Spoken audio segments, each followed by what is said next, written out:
Woo! Yay! I was just saying to Kyle that I forget everything, so it's always new for me. Hey, everybody. Yay. Welcome to our post show. I want to make sure that you can hear us, that we all sound good. Do we sound good? Do we sound good? Do we sound good? Do we sound good? Do we sound good? Okay, we sound good. Okay, we sound good. Let's start it. Okay. Hi, everyone. I'm Kyle Bossman. So this is the thing. Jones likes to introduce his guests. He likes to be, and this is Amanda. But like I like it when we bounce off each other. Right. So you start. You start, and I'll be like, and I'm Kyle Bossman. This is Kyle Bossman. And this is Amanda Troop. We're about to do a Q&A for Box Peak Episode 5, the season finale of Season 1. Season 1, Episode 5. Yes. Yeah. Yeah. The box awakens. You hear Jones clapping in the background. He's pulling support for us today. Before we get into any Q&A stuff, I do have a tiny video prepared of some behind-the-scenes stuff. Jones, if you could pull that up, but be prepared to press the space bar. Yep. Okay.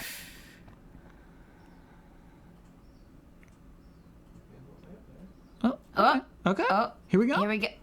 Oh. Okay. All right. Hold up. There is a pause, Jones. You can press pause instead of stop every time. Okay. So this shot, I love really the expression, everything, but I wanted to show you like how much I mess up sometimes, because this is actually zoomed in a lot. So here's what it looks like in the actual episode. Oh. Okay, that was the actual episode. And this is what I shot. Looks good, right? Like the shot's a little better framed, but then there's popsicle sticks. And I don't even realize until I'm editing. When I got the shot, I was like, ooh, baby, got the shot. Next up. And then I'm like, when I'm editing, it's like, oh, what are these doing here? And so, sometimes you just gotta roll with those punches and you gotta zoom in. Maybe cough. I feel like if I saw the popsicle sticks in the episode, it wouldn't faze me. Those, though, I feel like they were pretty obvious. You could tell, though, like how taped up and like just slapdash it gets, Yeah. It's not a single popsicle stick. It's like two taped together with red tape. I have a random question already. Yeah. So when he bought all that stuff in the one where they go shopping, Yeah. did all of that stuff go back to the fortress, or did he take it out of the box and put it in his pocket? It's still in the box. Yeah. Yeah, Okay. yeah. Which does go back to the basement Which is fortress. funny because it's like all of his clothing. Like, can you imagine going shopping at the mall and then putting it in a box and then like you're like, I don't have any hoodies.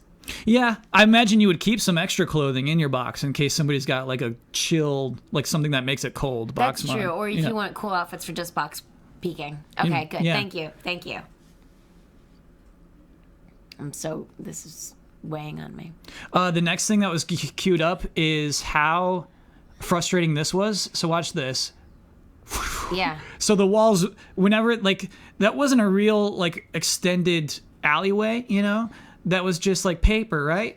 And so, like, this was super frustrating to, like, get right. Every time I was brushing up against it, it's just blah, blah, blah, blah, blah, blah. So that was another very frustrating thing about making this episode. This thing I'm really proud of. We're just watching this in super slow motion. You get to see each part of the sequence of the robo-arm. It's very cool. This shot, that poor guy. Yeah. Do you want to show your robo arms? We got close-up cam. We're going to get to that? Yeah, okay. yeah. All right. And then, like, it kind of, like, it's got, like, just some give to it, too. I kind of like that there's...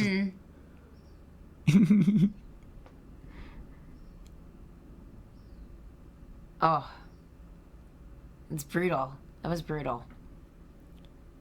Oh, you can pause there, Jones. People asked me to, this is basically my shot list. And this just gets so frustrating. So this is everything I need to do before I can go to bed, basically, is what that list looks like. And so, I don't typically, do storyboards anymore. I just kind of know, arm wide, I know what that looks like. Jordi box pop. I know what that shot looks like. But this is just for me to be able to keep track of everything that's going to be in the episode. Just from that one scene, all that's outdoors, all that's the box peak match. But basically, that's what that would look like. But what's really cool is I flipped this over and I had some actual concept drawings and a bad Jordi. So that was like my first attempt at a smug face. And then you can see in the lower right, I'm just trying like, what is that? How do we make that face? And then the lower left, you can see my first stabs at Yinzerpoff and his opponent. But then I kind of like liked his thing immediately. I was like, oh yeah, that's it. Let's go with this. So yeah, that was like, I was not happy with that expression. It looks like a mustache to me. And I feel like him putting like one arm over the knee looked way better. Yeah, it's so like very 80s too. Just like, hey. Yeah. Yeah. And so that's that. Yeah. That's, I think. Final. Yep. It's cute. Oh yeah, there it is. Yeah, good comparison. Yeah. Yeah. Yeah, you got to make it a little less subtle. It can't quite be a cat mouth, but something close to that. Right. Yeah. Yeah, because cats look smug. We do have close-up cam. I do want to show the robo arms. This was my first attempt. So, like, I don't know how many people like did this kind of thing. Amanda said she used to do these. Yeah. I used to do these all the time. Yeah. And so this was my like first attempt where like I wanted it to like open up and be like, but like it's actually really hard to do, and so I couldn't quite like get that extendability out of it. But this is the one that's in the actual episode, a little larger. It's got like the cool claws on it. I was really impressed at how it came out of the box. That was some good movement there. It was so hard. And I There's so many takes of me messing that up. Did you ever tear any of these pieces in that? Because that seems like a very complicated paper movement. Nothing tore. That's amazing. Yeah. I mean, I feel like you should Nothing really tore. give yourself an award for that. Yeah. Because if 0 things tore, like every episode it never tore, nothing tore. Oh, stuff tears when I take it apart.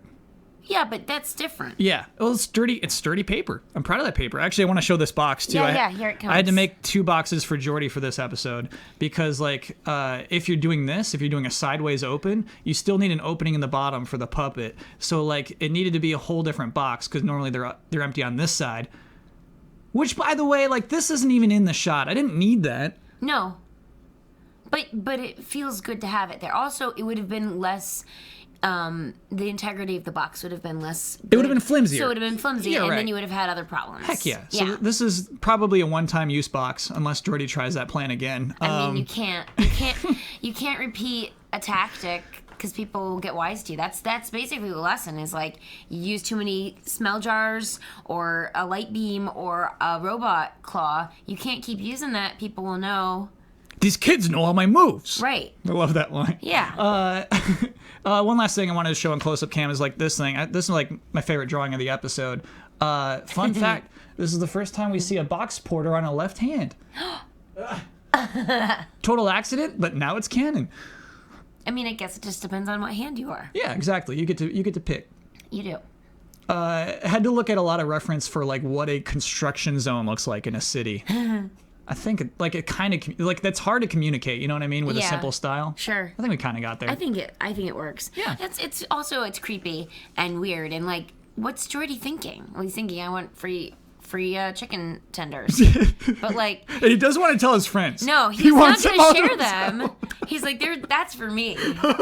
He lies about chicken tenders. I gotta go pet a big dog I just saw. Chicken tenders are Yeah. better than gold. More, you know, gold is good. But Yeah. chicken tenders are better. Yeah. Yeah. And that's pretty much all materials I have prepared. Oh. Got the notes. Oh yeah, we have more actually. I did was- want to share. Yeah, Amanda, I this thought will there were probably be more. crazy to you too. I found my original like concept stuff for Box Peak. Me first starting to come up with the idea.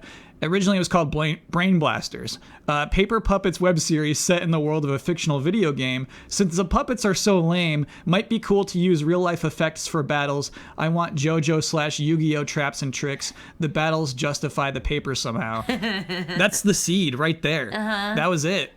And then the next one's like my first attempt at Brain blasters. drawing brain blasters.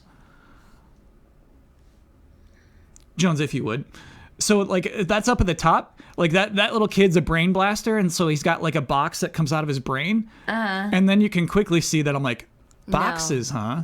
Yeah. And so Box Peakers is the original title right there. It looks like I settled on Box Peak pretty quickly. And then like just went off on the rules. Before anything of the entire series, it's just like, well, let me figure out the rules first. And then right after that, you must peek for at least 2 seconds. Yeah, so I was actually thinking about how it could actually work as a game. You can put anything in your box if it fits in your box. And then you can see Victor's monologue from episode 1 is like the third idea I had for box peek. Isn't that crazy? Most rookies think catch me peeking, you know, like that's all right there. Isn't that nuts? I see it. Pretty crazy. And then that's beneath that, what you can't see is the 10 ideas for episodes, which actually like I kind of stuck through for the first 5. Which is like, okay, in the second episode, this will happen, that'll happen. Yeah. Yeah. That's cool. No, to the right of the goggles kid is what I thought it would look like inside the box. Oh, so That's sort of like, looking upwards. Yeah. I see. And he's like sweating. Yeah. Yeah. I think it's cuter what you ended on. This one's kind of funny. You know Yeah. what? I should grab my paper. Okay. Because I want to run these by Amanda. Oh, you see me coming up with the box peak lyrics right there. That's basically what that document is. Oh, up at the very top, those were Brad's 3 ideas for what should be in the opening sequence. He wanted people falling from the sky. Couldn't do it, Brad. A treasure chest. I'm sorry. Mysterious character. We got one. Yeah. So we got 1 out of 3 for Brad. So you see all the lyrics right there. And then Amanda, this is me right on the spot trying to come up with Jordi's name. Rye. Ray. Boot. Root. Cooper. Arrow. Borrow. Tail. Dale. Suno. Ego. Ryer. Right. Bean. Karn. Corn? Karn. But it sounds like corn. Karn. Karn, get out of that box. But then, like, I'm corn to it works. But then it came up with Jordi Dispose, and to be honest with you, Oh, yeah, I remember it was Dispose. Dispose for a long Yeah. time. Like, the first draft of this show had Dispose as his last name instead of Defective but Defective A. A is better. Yeah, I agree. Hits harder. I'm corn dispose. Like, Yeah. Nope. And then, like, right after coming up with his name, Dispose, came up with that, basically the speech that Bronze Fang just had. 3 or 4 boxes break, must be disposed of at a Troxel Island. Not quite Troxic yet.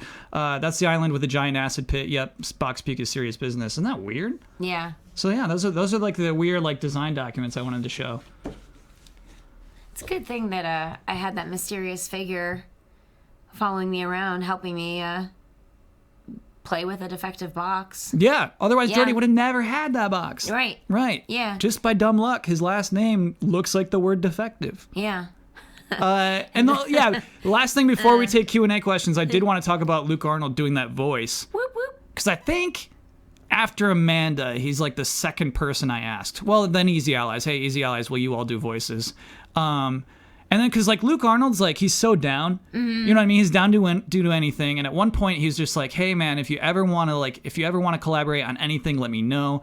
And like, I was like, this is my chance. Yeah. So like, I feel like Bronze Fang was created for Luke Arnold. Yeah. You know, like I emailed him. You know, I'm like really shy in emails. Luke Arnold. Oh, Luke Arnold's a world famous actor from Black Sails. Yeah. He's Long John Silver. You ever heard of Long John Silver? Yeah. So Luke Arnold also like he'll also come out and hang out with us. Yeah. You know, like I still consider him part of the Easy Allies family because he'll like do streams with us. You know, he'll do shows with us.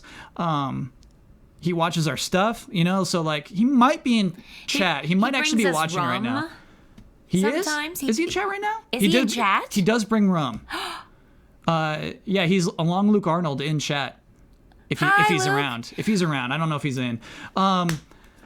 It's very late in Australia or early. Is that where he is right now? Yeah. Oh. Yeah. He's in Australia right now. Hi, Bronze Fang. Oh, there he is. Is he there? Hi. Oh man, that's so cool. So I was like really bashful. 22 a.m. I was bashful in so it's early. in the email. Yeah, just straight up early. I was like, hey, like, there's this character like I kind of like I'd like for you to do, but like if it's too many lines, you know, you could like I also have these other 2 options for you. If you want to do these, that's cool too. And then he's like, no, dude, I'm down for the Bronze Fang. And I was like, yes, yes. And so like, you know, I'm really excited about that. I'm pumped because that's like the halfway point of the series. We get to like hear about Bronze Fang and everything, but also like crazy thing about Luke is that he's been so supportive. Like he gave me maybe the most critical notes. Oh, really? Yes. Like Luke's notes on the scripts, all of them. He didn't just read the Bronze Fang scripts. He read all 10 episodes.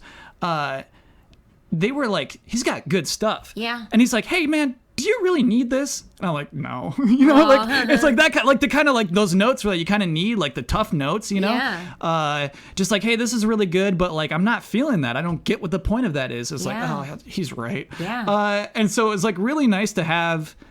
I don't know. It was super nice that he was like willing to contribute that much to it. And then like I did the second draft, and even after the second draft, he's like, hey, this is really good. This, and this, and this. Yeah. Yeah. You'll see it in months and months and months. The last episode is basically Luke's idea. That's an exaggeration, but anyway, like he helped out a lot. By the end, it's pure Luke. It's pure Luke by the end. Yeah. Nothing else. Yeah, his contribution is crazy. Yeah, so I really wanted to do a shout out to Luke Arnold. Thank you. Yeah, thanks, Luke. Not just for that voice, but for the, just helping with the scripts and everything. And just being supportive, Yeah. It's good to have an Australian who's got your back. Yeah. Like, just an Australian who says you're doing a good job. It's a nice feeling. It's a dream. Yeah. It's something I've always wanted. Yeah. So yeah, now we're going to take questions from you, everybody. To submit a question, put @EasyAllies in your comment because it makes it easier for us to read. We're going to bounce back and forth between Amanda and myself. We have 2 rules. Jones, you ready for those? Yep. Rule number 1, keep it about Box Peak. Rule number 2, don't ask about future episodes. Things Kyle's will have to make up on the spot. yeah, great. And I won't do Jordi's voice for everything. Yeah, but I realize that like I could. if you got Amanda questions, go ahead. Rule number 1 doesn't apply to Amanda.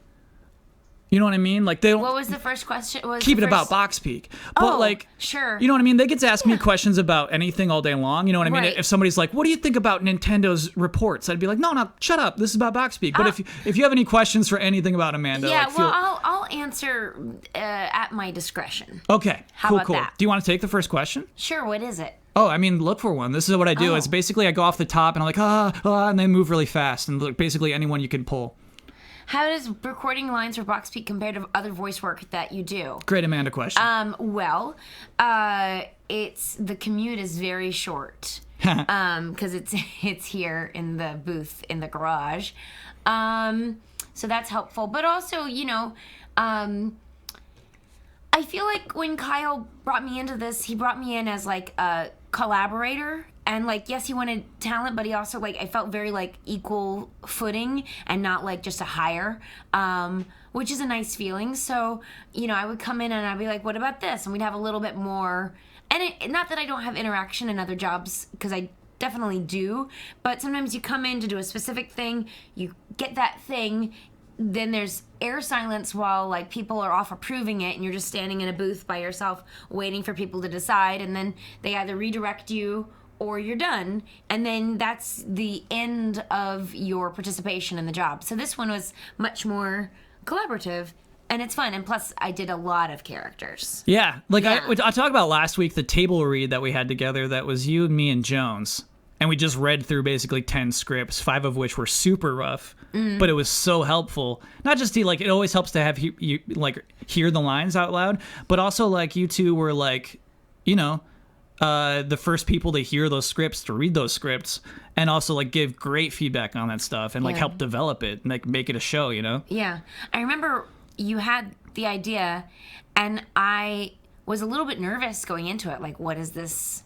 What is this going to be? And what a weird name. Yeah. And like, True. And then I remember after reading the scripts, I was just like, oh my God, it's really good.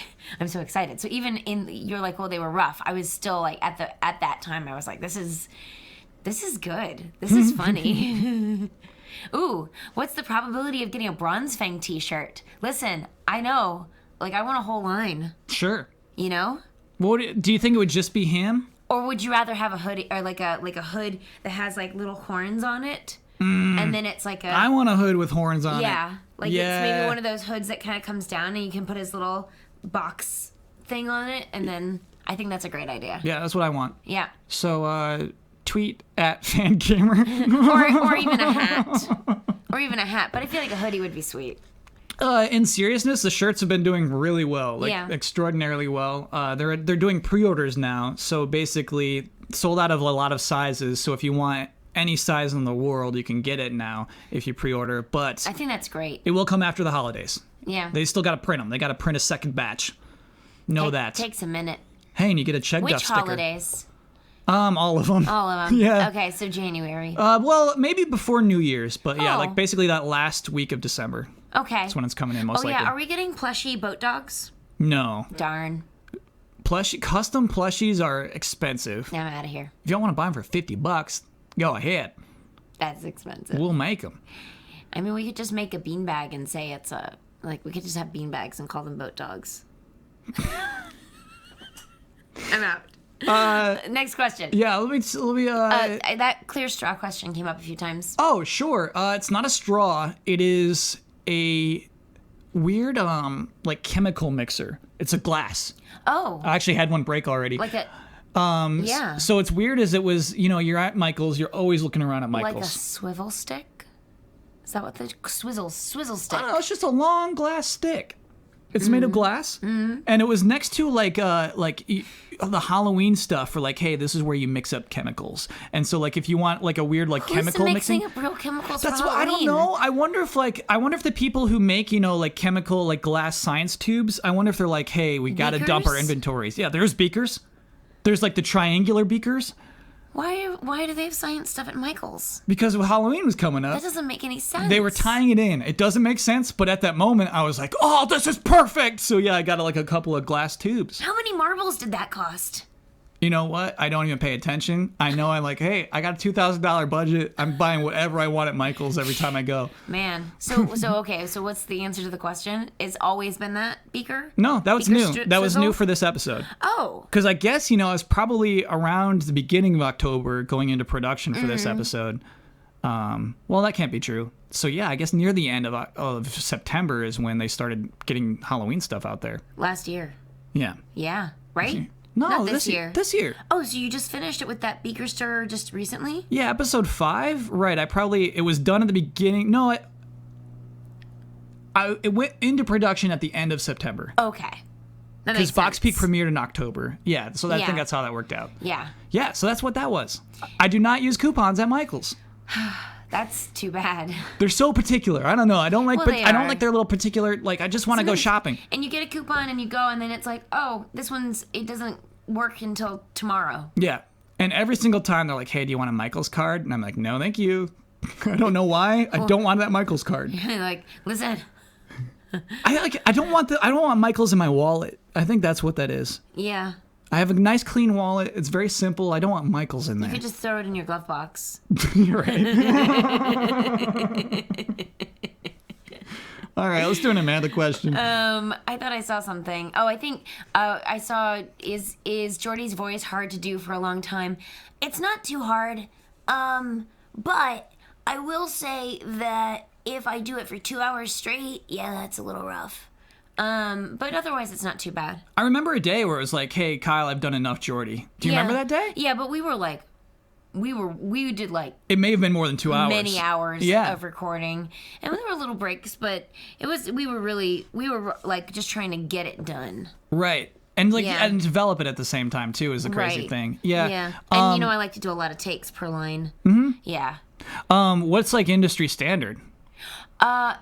Industry standard for a voiceover session is generally for animation. They get you for 4 hours. Sometimes they'll get you for all day, depending on the job. But there's breaks, and then generally speaking, you don't do a bunch of episodes at once. Oh, sure. Yeah, yeah. Yeah, that's sort of the rough answer. And I remember And they can pay you more for more damaging work. Like on video games, you can get paid for I can't remember the name of it right now. I want to call it hazard pay, but that's not quite right, but I mean, video games are hardest. And for those, if you're doing a lot of like screams and efforts and battle sounds, they will do a 2-hour session if they're being kind. That's cool. And they'll schedule it on a Friday at the end of the day, so then you have the weekend to recover, because you can lose your voice That's nuts. like immediately. I do remember on that day, it was like, hey, I'm done with Jordi. I was like, oh, so should we finish? And you're like, no, I can do some Kazomi. Yeah, because Kazomi's really, Yeah. she's just here. So Yeah. it's really, yeah. I thought that was funny. Well, because I wanted to, like, get this recorded so it could, like, come into being. And that was like a year ago, though. Yeah. I think that was a year ago. That we started, like, recording all everybody's voices and everything. Yeah, I think you're right. Isn't that nuts? Yeah, I think you're right that we started, yeah. Mm-hmm. Yeah. Though, like, the intro, like, Jordi getting stuck in the bush, that was, like... That was recent. Yeah, that was... And I forgot about that. That was, basically, I had the whole episode sorted out. What's in the script is just Jordi says, hey, you, I want to box peek you. Which is just kind of, like, funny in how lame it is, right? Yeah. But, like, it's not... You want something, like, more high energy, like this is the beginning of your whole show. And so that's what I just decided, like, it'd be funny if he's in a bush. Yeah. Yeah. And then that kind of worked. And that was a pickup. You were like, so he's in a bush. Can you make a bunch of sounds? Ow, oh, ah, oh, ow, ow. And also, like, get out of the bush. No, I'm almost there. Hun, I just want to say my favorite sound that you did from this episode was when you bail on the two of them to go talk to Bronze Fang, and you just go like out of frame. Like, I love it. And you hear his feet patter away. Yeah. Yeah. There was a question earlier that I missed. Oh, I remember. Somebody wants Boat Dog T-shirt. I want the official boat fair T-shirt. Oh, that's a good idea. Like I went to the boat fair. See, we have fun. Yeah. But SEA. Like, who needs box peek is the slogan. Who needs box peek? That's so funny. Yeah. We got a marketing team right here. And C, did you catch my spelling thing? I Yeah. want to make sure you heard that. And I think that Fair Boat would absolutely have that too. Yeah, it would. Who needs box peek? Yep. All And right. like there's a boat on it and it just says meh. Tweet at Fangamer. We'll do what we can. Yeah. All the shirts. most inside joke shirt ever. Do I remember what ad libs I did? No. Do you remember anything that I ad libbed for sure that made it in? From this episode, let me see. No, I don't know. Because a lot of stuff I just I would add extra, like, seasoning, so to speak. But Yeah. I wasn't like adding lines or words. That is something that both you and Luke were super good at, is adding breaths and gasps, you know, things that I wouldn't think to write down on the page, and like adding those things in are super good. Yeah. Thanks. And of course we need a CD is my best friend t-shirt, obviously. We need all the shirts. You gotta earn that one. It's when I'm in that stadium and the whole world is watching, that's the CD is my best friend. We have to wait till Jordi, but what if he doesn't make it? Then nobody gets the shirt. If he doesn't make it, nobody gets the shirt. Kyle, do you ever consider having Jordi lose a match in Season 1 ep to set up a shonen hero training story arc? I have 10 episodes. We can't have arcs. 10 episodes is one arc. So, no. I didn't want any of those first 5 matches. I did not want Jordi to lose any of those. Season 2, the second 5 matches. I'm never gonna lose. Yeah, I think it'd be a bummer if he lost to any of those people. Yeah. So I don't think so. I never considered it. I think each of those episodes is kind of fun, kind of a neat twist, and yeah, I don't know. You're just rooting for Jordi every time. No, I'm gonna say no. Didn't consider it. Yeah. I think that's a good choice. Yeah. Yeah. I mean, Jordi's just naturally good at it. He's a newcomer. Just unexpected. He's just thinking outside the box, literally. I didn't mean to say that, but then I did. You did. I know Yeah. you meant that. But honestly, like, that's what he's doing. That's why it's working, is because everybody's used to playing this one way, and here comes this kid that's not even allowed to play box peek, and so he's changing the rules because he doesn't know them. He admits, he's like, I don't know them. Do you ever quote any box peek lines in your daily life? Yes. I mean, all the time. It's weird. Like, I just throughout this conversation, like, they just get triggered. You know what I mean? You just hear something that's kind of like that.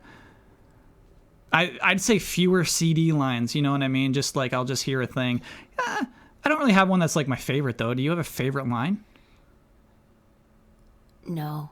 They're not great lines. Look, they're not great lines. No, I mean, I just don't. Like, one thing that really cracked me up in the last episode, or no, the Power of Smells, when it's we've got gorilla vomit, and then there's that long pause, and he just goes, okay, like that. But like, there's not a lot of. I mean, I say okay all the time, so it's not really a quotable. And I do think of Ceaseless, obviously, Ceaseless is that everybody good. loves, but I do think of Bye Kazomi. That one I do. I actually think of that one a lot. And Victor's got some good quotable lines like, "I'm a king," and like, I'm Vanilla Tier. I think of I'm Vanilla Tier a lot too. It's so defensive. yeah, so Jones, give us the hits, dude. What's your favorite Victor line, hun? I don't know if, well, I just wanted to interject this, that I think my favorite joke probably in season 1 is, does that mean you don't have chicken tenders? Like, oh, of course, boy, here you go. You know, like, the fact that, like, that to me is just quintessential Bossman humor. Yeah, it is. And I think one of the things that I love about this is, like, you're so, like, you can be so aggressive with your comedy, Kyle, when it comes to, like, us making fun of each other. Like, you can be really brutal. And I just love how wholesome some of my favorite lines are. Like, that's just a very wholesome thing. Like, you just want, you want to keep the mysterious of that moment, but you also want Jordi to get chicken fingers. And so it's like, I just love that you achieve both. My absolute favorite line from, what's my character's name? Victor. Remember, the best Victor line without a doubt is, all the tuna? That's my favorite. Nothing beats that. Nothing. Somebody pointed out "Hello, Robot." I do quote "Hello, Robot." Yeah? Yeah. That's "Hello, Robot." It's just Yeah. really. That was just a funny reading on that. 'Cause Yeah. It was just like you know, it wasn't supposed to be such a big deal. Yeah. No, Yeah. that is like, it's so fun when you have an actor thinking about lines. You know what I mean? Like going through the process, thinking about a character. You know what I mean? Not just reading words off the page. You know what I mean? Because, you know, I write like, "Hello, robot." You know what I mean? Right. And so, you know, it's just like, it's really fun to have Amanda have you here for like stuff like that. Make a character a character. Yeah. Well, because Jordi is very excited that there are robots. There's no robots on No, there's Fairboat only Island? boats. Yeah. There's only boats. I saw a question that was good, and then we can't scroll back, can we? I don't know what it was anymore. We could. Oh, we there can't. we go. Oh, Jones is there it scrolling. is. What was the inspiration for Takia Chill's voice and a few other of Amanda's voices? And I just wanted to talk about how you and I would be like, what about this? And we'd kind of go back and forth and play around. And originally Takia was just going to be like a really mean teenager and just like a total typical teen. And we were like, and you wanted it more epic. And Yeah. so then the British accent kind of came out of it. And it's almost like a faux posh British. It's Yeah, not she's even, snooty. It's not even like real British. Oh. It's I wouldn't know. To my untrained ear, I would not know the difference between fake British and real you British. wouldn't. But yeah, no, I mean that one was definitely like we were playing around with that, and you were totally surprised by the Kazomi choice. Yeah. But it was perfect. It was like, I don't think Kazomi we worked on hard. I feel my memory is of you just doing a voice for Kazomi. It's like, oh, that's super good. Yeah. That's it. It just cracked us up at the table read. Yeah. Yeah. But from a lore standpoint, like, how frustrating is Kazomi that, like, she doesn't seem to care or really be invested, and yet she is there. Like, she's committed to the group, but, like, has zero energy and shows up out of nowhere. So I love that character, and I think that's one of my favorite things. You can clearly see you, Kyle, like, messing with this genre. Like, you know, that if you're actually creating an animated series, it's going to run for like many episodes per season and many seasons. Like, you want to leave intentional holes And like that seems like such an obvious plot hole. It's like, who the hell is this person that's following them around? And like the show's like, it's Kozomi, moving on. And, Yeah, because that's like, and part of the joke, Jones, is like you see her in the opening, and again, it's like this idea of like, just like an anime, you see characters in the opening before they ever run into them, and so I love how just cash that is, just like, oh, this is my friend Kozomi, just move it, like she's here, she's part of the team now, you know what I mean? That's kind of what that whole dumb joke is about. Yeah. There he is. Look, it's Brandon. Look at that scruff. Yeah. Yeah, got the scruff, got the hat, behind the scenes. Crew Brandon. I saw a lot of questions about it may just be the repeated question, about the rotating bronze Fang shot. This is a great shot. I had to ask friends what a lazy Susan is. I'm like, what's that thing you put on the table that rotates? And so I had to go to Amazon to buy a lazy Susan. Because it's a really weird term, isn't it? It's a weird term. I can't remember the term. It couldn't have originally been called a lazy Susan. I think Susan invented this. Yeah. Oh, look, we got a little lazy Susan over look. here. Good old lazy. She can't walk over to her spices. You gotta rotate it. Rotate it. Oh, great, Susan. And Susan's making millions But meanwhile. Also, FYI, for the future, we have one. Oh. It might be better than mine. I went to Amazon. I got one for like $20, and it's not very good. It's still got bumps on it. We have a giant wooden lazy Susan, and we got this for our wedding when Brandon and I got married. I wanted one that glides. It's just glide. Is it just nice and smooth? It is. Ball bearings. It's pretty great. Yeah. No, I think it's just a nice mechanism. I don't think there's ball bearings involved. And so yeah, basically I just kind of wanted a cool rotating shot. Yeah, it's very cool though. Yeah. I think probably better because I bet you put glue on it. Did you glue anything to it? I did clay at first, and clay sucked. yeah. So my lazy Susan does have bits of clay all over it. So then you can't borrow ours. Okay. Kyle, can you tell us about the writing process? Did you find yourself doing extensive rewrites? Oh yeah, all the time. Never stop writing. You got to see my the first seeds of the idea, and it's interesting to go back to the old stuff because you basically saw Victor's monologue from episode 1. It's crazy how I would just write dialogue before writing outlines. I was like, I really want this conversation to happen. Let's see what would happen if this conversation started. And just some late series stuff is some of the first stuff that I wrote down. It's really, really crazy. And so I would write down the things I'm most excited about first, it turns out, and then smush those into episodes. And so you kind of look at your notes that you have down in your notebook, and you kind of take that in, put that in. The version that Jones and Amanda read at the table read, I'd say was pretty rough, especially the second 5 episodes, the back 5. I was prepared for you two to read the first 5, and I think you were both just like, well, let's read the second 5. I'm like, they're bad though. You're like, well, let's just read them. And the truth is, you should always just read them. Like, any feedback's good, even if your stuff is trash. It wasn't trash. Right. It was rough though. It was definitely rough. And I definitely had feelings about the second half as far as the direction you were taking things at the time. Yeah. That is all I'll say about that. Right. Yeah. Right, because of rule number 2. Rule number 2. Don't talk about future episodes. Right. But yeah, so shoot. I mean, I spent way too long. I spent a super long time doing the rewrites after that meeting, trying to figure out how to make things work out mechanically, but also make it funny and fun at the same time. Because I get caught up on the rules a lot. And so, it's stupid to have to try to follow rules, but also make jokes. Right.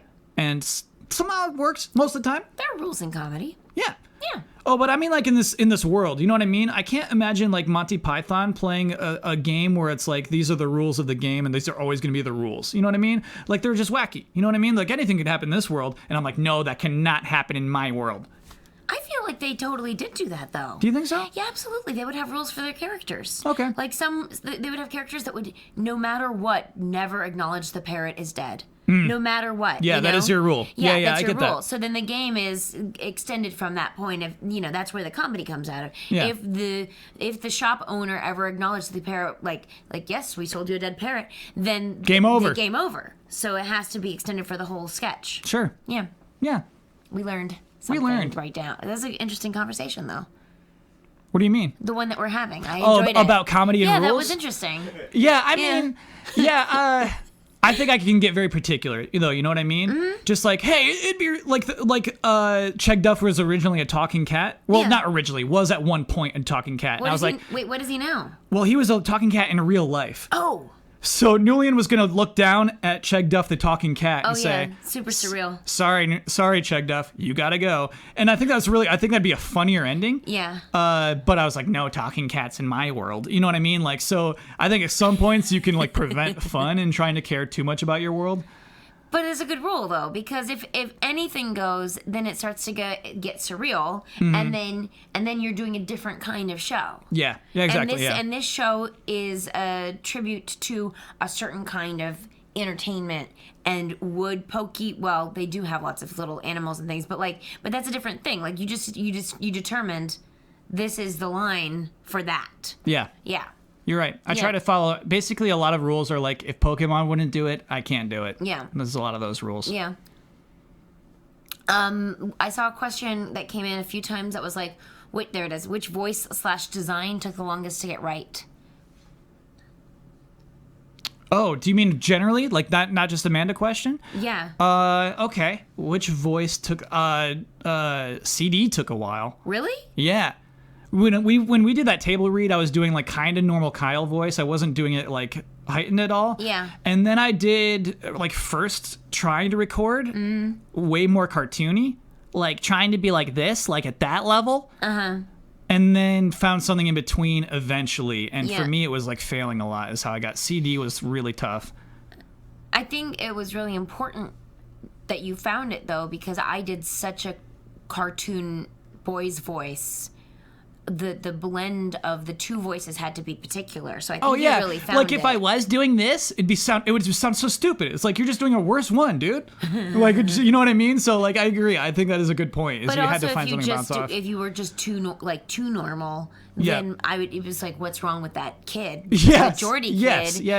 You know, so it had to have that blend between the style, so that it would be the same world. Yeah. Yeah. Jordi's design, by the way, took a really long time. Basically, his hair had to be easy to cut out 1,000 times, and so that's why it's 4 spikes, you know? And you got to find out where those 4 spikes go. The T-shirt, I had a bunch of ideas for what the T-shirt would be. Well, I was looking at the original stuff. One was a chair. He just had a shirt with a chair on it. Imagine if that's what we went with. It's just like a stupid, like, 4-legged chair. I think the dino is super cute, but Yeah. like it could have been a boat or an anchor or something, but the dino is just better. Oh, it's yeah. It's so like perfectly a kid shirt. Is that your sister? Kai, don't know if you'll see this, but Proud Sister wanted to say, hi, what is CD's full name? Jesse, I'm happy you're here, but you got to see rule number 2. Don't ask about future episodes Is that / things Kyle have to... Jones, can you bring up rule number 2? My sister needs to see this.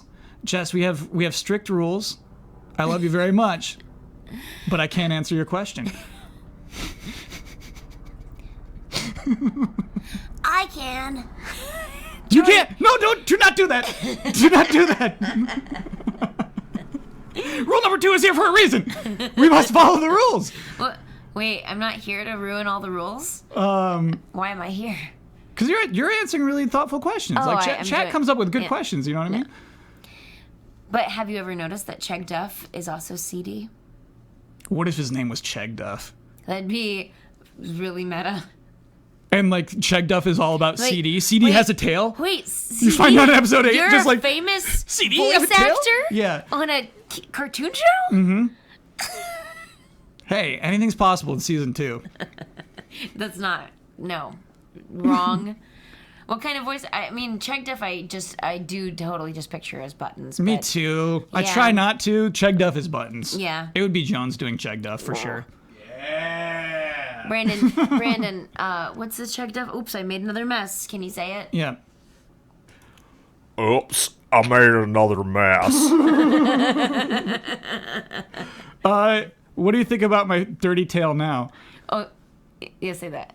What do you think about my dirty tail now? Yeah. What do you think about my dirty tail now? You're giving a little twang too, which I really like. I hate Chegg Duff. He's got a little southern twang now. I really like that. Yeah. Check that voice. Turg, dude. Start to tell now. Were there any notes you gave Damiani to get his performance as Poff? Yeah, Damiani was game. Yeah. Damiani was down to Sounded play, like which was it. really fun. Yeah, it was a good voice. I liked it. And yeah, it was normally like the third try. It was like, Damiani, be mad. Damiani, scream it, dude. Get into this. There was one funny thing, like, Damiani gave me a very breathy performance.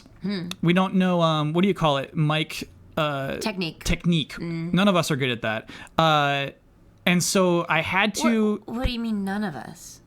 I mean, like us normal, easy allies. Yeah. You're professional, and like your stuff doesn't come in with a lot of plosives and nasty stuff. Yeah. I just wanted a compliment. Oh, okay. Yeah, please. Your mic What? technique is out of control. Damiani's just like Terrible. me, Shinzo Puff, and so yeah. like I have to put like a high pass filter on it, so it kind of sounds like Damiani's on the phone the whole time. So I do regret that, but like I didn't want to like re-record any of it, you know, because I liked the performance itself. Yeah. I think he like nails that weird character who's Yeah. screeching all the time. So yeah, that was Damiani. Yeah. He did it. He was really good at that stuff, and it was fun how much Damiani was willing to take notes, take direction. Yeah. His performance, like, I was really impressed with, like, many of the allies, like, how they came to it and brought characters and had great ideas for them, and, like, the passion was really clear, and, like, that was cool. Yeah. Yeah, you got a lot of good performances out of everybody. Yeah, I mean, like, you know, even Bloodworth, who doesn't want to perform, was into it. Yeah. And I think Absolutely. season 1, all we hear him is as a boardroom member, but even that's, like, really good. What does he say? I thought 100% is good. Yeah. Yeah. I also meant that Brandon has good mic technique and just... Oh, yeah. Jones is good. Sometimes he gives me some plosives that I don't want, but yeah, absolutely. I plose sometimes. Sometimes he ploses. I'm known to plose. But myself, I got to do high passes on my stuff, too.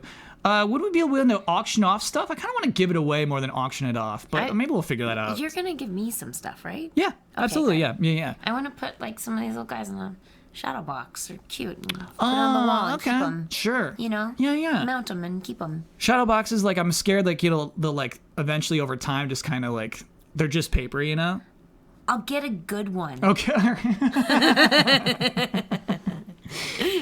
Yeah. Sure Because thing. you're showing the little puppets. They're just so freaking cute. Yeah, you'll get do you- dibs. You'll get dibs for Do you sure. ever look at your puppets and just go like, they're cute? And like just get really pleased? I was very pleased with Smug Jordi. Yeah. Like I'm really, like, you saw the first time I botched it on that first attempt. That second one was like, I really got something here. Yeah. And like I messed up his hair. You can tell like I messed up the lining on his hair. Didn't matter. You know what? He's in the box a little bit, so it's like stuck. Yeah, but there's like 2 lines. There's 2 lines on this side of the head. Oh. Because like the first time I just did a smooth circle, it's stupid. It's a stupid mistake. I'm sorry. Stupid mistakes. I think of that too. That's a Jones line. Keep making stupid mistakes. Yeah, and so yeah, yeah, you're right, Amanda. Sometimes I'm just like, dang, that's a good drawing. Yeah. Do you have a favorite? Favorite drawing? Yeah. From the first 5 episodes. From the first 5 episodes, my favorite drawing is in this episode. It's Bronze Fang throwing out the boxes, and he's got his hand out It's like that. It's very cool. Hands are super hard, and like when I get it right on time, like I'm Yeah. like, oh, dude, I did a hand. You know, it feels Yeah. good. Feels good. Yeah. Oh, yeah. I like the boat dog moment so much with the happy dogs and the sad dogs. And the happy dogs. Those 2 are really cute. If I can interject, Yeah. the reveal of Gold Good Park was Oh, yeah, it was a epic. moment, let me tell you. Yeah. Like, Oh, when yeah. I first saw that, it just I think if you start from episode 1 and go through, that's like a clear change in the season. Like, oh, here we go. Yeah. You know, and I love the introduction of Takia. I love all the fans behind Takia that are all freaking out and seeing her, and Yeah. that whole sequence is really great. Is this my first show voicing for puppets? Oh, for puppets. No. Oh, what have you done for puppets before? Gosh, I have to remember the name of it. I did a USC tiny series that was like partially sponsored by Subway, and I played a breadstick. Is it online? I have no idea. Find It's in my credits on IMDb. that video. But the guy who did it, I'm blanking on every name right now, but he's doing a lot of like pretty known puppets now, and he does a lot of stuff for Hyper RPG. Cool. Which is one of your, like, what would you call it? Co-Twitch Yeah, companies, like in the Twitch universe with all of you guys, but they do more tabletop. We're contemporaries. Yeah. I like contemporaries. Yeah. Yeah. What is your breadstick voice? Gosh, I don't even remember. I think it was just like me. Oh. I know. I mean, I do have an interesting voice. You do. Yeah. But I don't think of you as a But like, breadstick. I think I was a heightened. I don't think I had a New York act. What? Oh, what happened? Why do we have the Sophie emoji here? What's that? Oh, because people are still subbing and resubbing. Oh. Yeah. So I don't. You said you didn't want to go to New York, but I I think don't remember if I did that or not. I but feel like might have. breadstick. It'd be hard not to do like a little Italian or like a little New York. But it was about like a sandwich. I think that wanted more. This was a long time ago, but like I was like, why do you want to keep going after elusive dreams? You have everything with me at home. I'm a breadstick. I don't remember exactly, but it was something along those lines. It was pretty cute. That's Amy. That's Victor's wife. Right. Typecasting. Yeah. Yeah. We have a wonderful family here. Why do you got to go play box peak? I was gonna get you a job as a water ski instructor, honey. We watched that. We watched all the episodes multiple times, and we particularly think that scene is funny because it's basically our family with like three of those characters are us. Yeah. How did you handle the scene where it's like it's a little more intense with you and the mayor? Oh, when I was Denise? You're Denise, yeah, Denise and the mayor. I remember we were playing around with Denise, and I wasn't quite sure what her arc was at first, and then we kind of found out that she was much more her passion. She was very passionate and much more manipulative than we discovered. So, yeah, I just get in close on the mic and just get it, more intense. Was it weird to see that character harassing Jones's voice? No, it's just fantastic. It's not weird at all. It's just great. Yeah. Jones, I remember that one was like a second attempt. Basically, we found that voice like at the end, and then Jones is like, "Oh, we got this. We got to re-record everything." Do you remember doing the mayor, dude? Oh, sure. Definitely. Yeah. He's so sad. And that's what like I think that's a difference. Like I kind of gotta go to the far extremes to really separate my characters. Whereas like Amanda, you're able to just like, oh, I'll just do a little British here, or I'll just add this, and then poof, all of a sudden it's a completely different character. Like I think probably the closest to your characters is Victor's wife and the president of Box Peak. I think those are she's the not the Box Peak president. organization, or the head, the CEO, or She's the chief executive commissioner. okay, The commissioner. CEC. Yes. I think they're the most. Because if I owned it, I could do whatever I want, but I don't. I still have to get. Yeah, there's still a board. There's a board. There's a board. Yeah. Whereas like Victor's like very low, and then the other guy's higher. So it's just easy to like. That was like okay, I can clearly find them and but yeah, it's fun. I think that was like one of the most fun things about like being a character on this show was the how cozy you would get with the character as you would read more and more and more. And so that like I even think there were Victor lines that like once we finished, I was like, let's go back. I got it now, and I want to make sure. But I was so fascinating. On I think like the first time we redid Victor for something, I was like, oh, where is it? Like I got to do this guy again. I can't just like do the thing I just did 30 seconds ago. I got to like recall what this dude sounds like. Yeah. Who's my favorite character on Box Peak to play? I mean, Jordi is so fun, but then probably Kazumi. Wow. I thought there would be no and it would be straight to Jordi. Well, they're all fun. Okay. I mean, I always like Denise because she's got fire and she's got complexity. Whereas Jordi is very like, I'm positive about everything, and so all my reactions are going to be up. I'm going to make the most of it.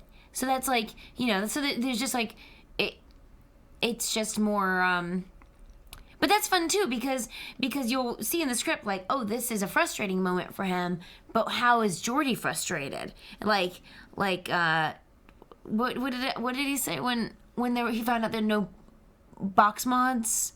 Not fair. No, that's not right. Oh, this stinks. Yeah, this stinks. But it's still like a celebration of the frustration with Jordi. Mm-hmm. You know, like he's never gonna get mean. Right. The parenthetical for that was like, this is a swear word. Yeah. That stinks is a swear word to Jordi. He's like shouting a swear word at the sky. Yeah. And that stinks is the best he can do. Whereas Denise actually, like, Denise is where I feel like the show dips lightly into PG for me. Because she's just like, she's willing to do what it takes to get Box on all 7 islands. You know? Like, I actually remember mentally going like, don't make her too sexy. There was one of the thoughts that I had. Yeah. At one point. There are some takes where I'm like, you know what? Too sexy. And I have to go with a less sexy take. Yeah, I was wondering about that. Yeah. Because I remember really making it intense at one point. And like, it comes across. It's kind of a good thing that Brandon's the mayor. But the last line she had in episode 4, I'm looking forward to our rematch. I'm gonna let the sexy stand. Yeah. You know what? It's the last line of the scene. I'm gonna let it stand. How would we feel about people getting box peak tattoos like Victor's, which is a square? If you just get a square, I mean, the nice thing about it is it's at flexible. Least it's a square. You could put a portrait in there some other day. This would be a pretty cute tattoo. No. Listen, don't do it. Don't do it. Don't do it. Don't do it. I would feel bad. Unless you really, really, really are sure. Unless you're really sure. Right. And if you're really, really, really sure, okay, and you do get one, you need to send a picture. Put Chegg Duff in the square. Don't do that. That's what I like about the square is like that's a flexible tattoo. Yeah. Uzi Suicide's like, Amanda, get tattoos of us. Yes. Don't do it. Don't do it. Don't do it. No, actually don't do it. I sincerely mean don't do it. Yeah. I mean mostly don't do it. Like 99% don't do it. So earlier today I was at McDonald's and I saw an old guy. You didn't go to Mama Shuggies? Mama Thirstbeast. Shuggies and Mama Thirstbeast. Oh, Well, it's just those are 2 nonsense words. Yeah, but you should never feel bad for mixing those up. Yeah. Did you go to what is it called? Shuggies? No, Mama Thirstbeast. No, here we have Shuggies. That's stupid. I saw a guy like scraping off his tattoo. No. Oh, it's the grossest thing. He's like 70 years old. His tattoo is like falling apart. It was the creepiest thing. So like, don't do that. Don't. I had a friend in high school that had a tattoo of Felix the cat, and it was on her leg, and she would shave around it so it'd be furry.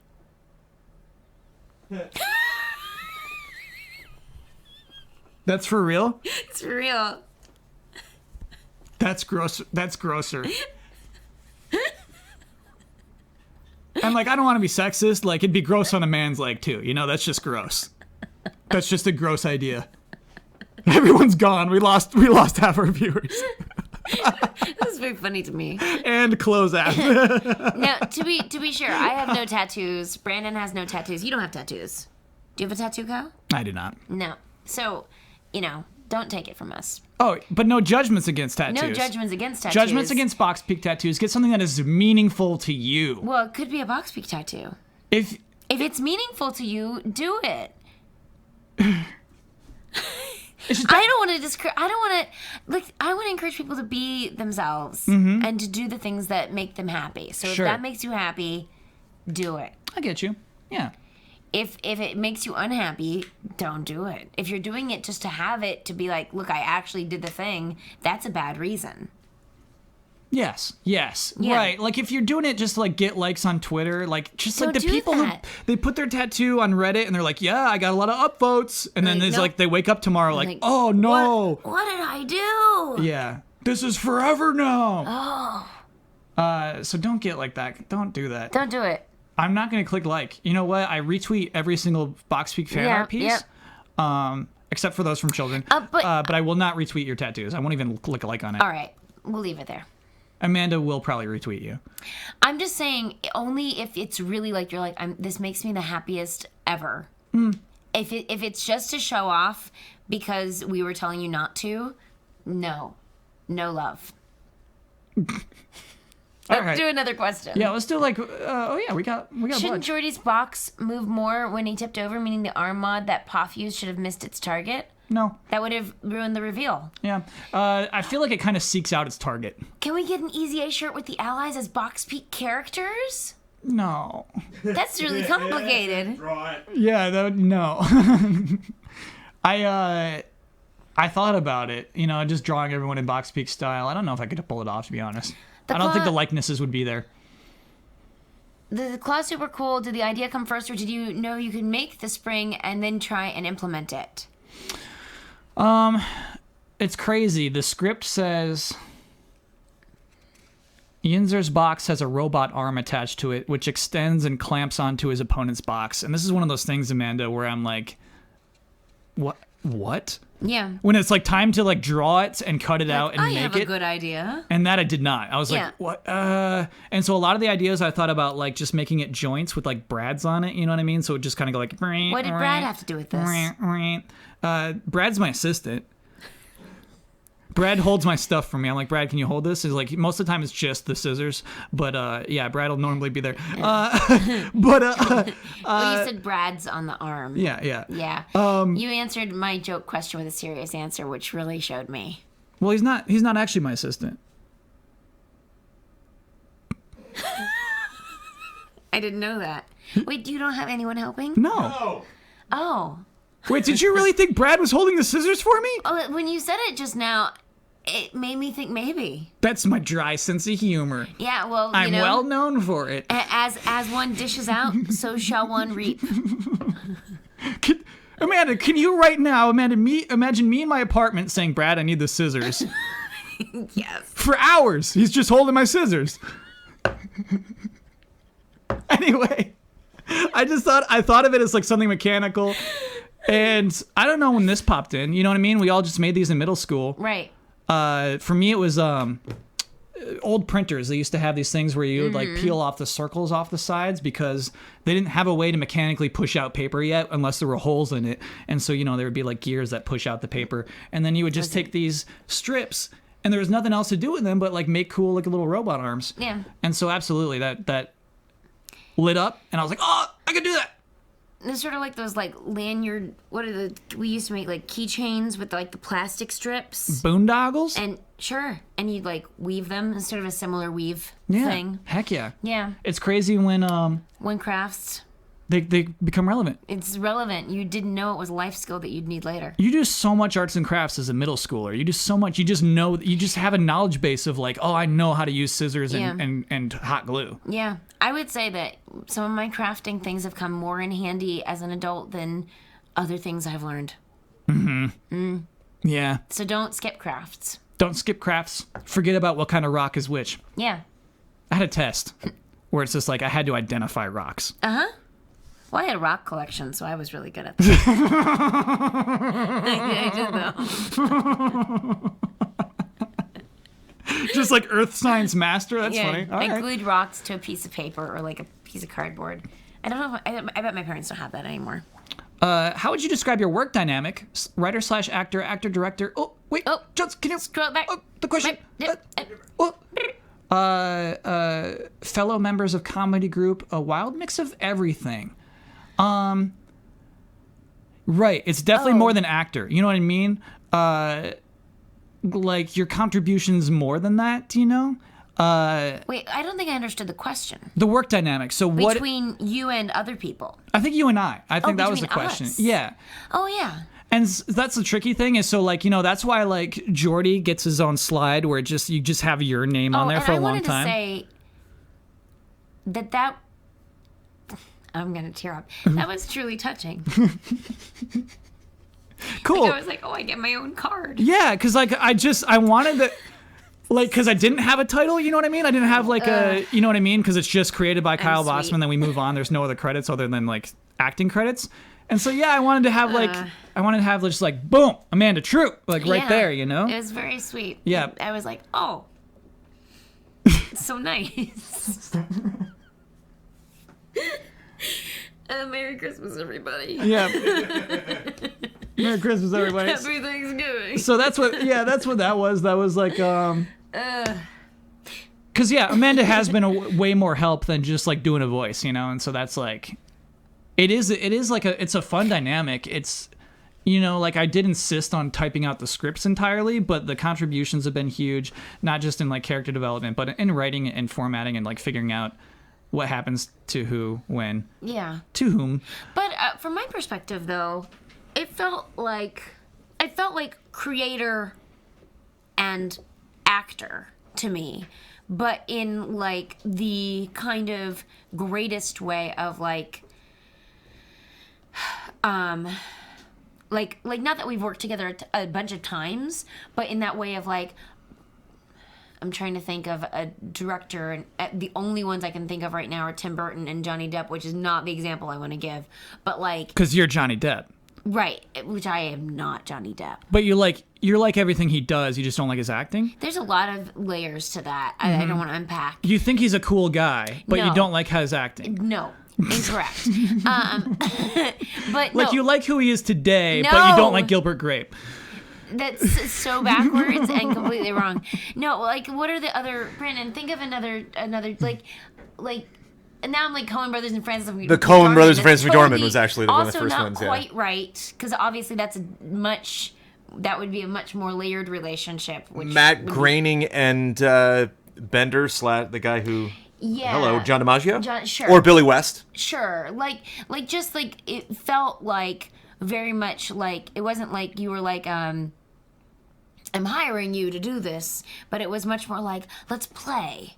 Yeah. Let's find this. Yeah. And so it was a very generous, creative experience. Mm-hmm. Yeah. And you know what? I kind of feel like some of that for me, and this I'm gonna guess that it is for you, is like just doing a lot of improv. Improv is a lot of like listening and taking about what other people are giving you with you and like working on it. Yeah. And developing that. Like if you make a joke about Brad's, like I'm gonna embrace it and then like go forward with that. Right. Like clearly I wasn't jokey enough, and you took me at face value. It's fun though. I mean, that's the thing. So my humor is similar, where I'll just say something and people will go, "Is she serious?" Yeah. And inside, that's very funny to me. Yes. Although outside, it's also very confusing. So it's really good for me to get that back from time to time. One time, I had a friend. We were doing an improvised show based on Game of Thrones. And it was our first rehearsal. And he very seriously said, "So, is Westeros a real place?" Very seriously. And because I have read all the books, Yes. I had to answer it and if somebody asks a serious question, I answer it seriously. Oh, okay. So I didn't pick up on the dry humor at all. And I said, actually, no. And I started to explain, like, the geography of Westeros. And, like, I was like a paragraph in before anybody stopped me and said, he knows. Wait, what is it?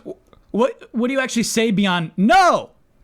Well, I said it's based on Europe, and that I mean, I can't remember all the details because I haven't read them recently, but like that there's a sea and there's a whole continent that's elsewhere, and like Westeros is the western part of the world, so to speak, and there are different regions of it that have different climates, and I was just like really going into it and explaining everything, and everyone was cracking up, and I didn't understand why, and then I found out, his sense of humor is even drier than mine. Yeah, he got me.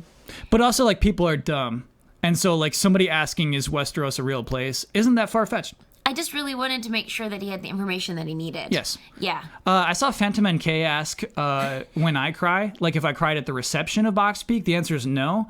I cry when I hit the credits in an episode, and like the music hits, I like bawl like a baby. Oh. Like 3 out of 5 times. Oh. I'm like, this is great. You know what I mean? Like, I did it.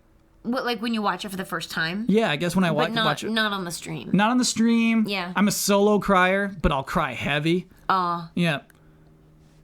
But then, like watching it live, I'm not going to. I have a question. Yeah. Okay. Speaking of endings, how hard was it for you to pick all the ending songs? Joan, so hard. It's so hard. So we use Epidemic Music. They have a cool license for YouTube where it's just like you pay not too much per month. Was it like 20 or 30? I don't remember. We pay that. We actually use it for a lot of the shows now. we got it for Box Peak, but then like Ian uses it a lot now. Jones, do you ever use that? Epidemic. Yeah.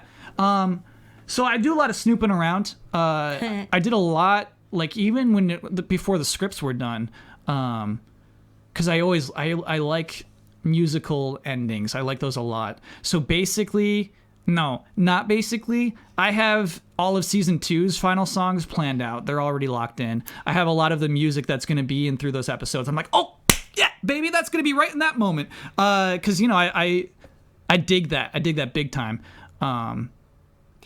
There's a question giving it a Spotify playlist of all the credit songs, and to answer that, somebody's made a SoundCloud list, which I think I retweeted.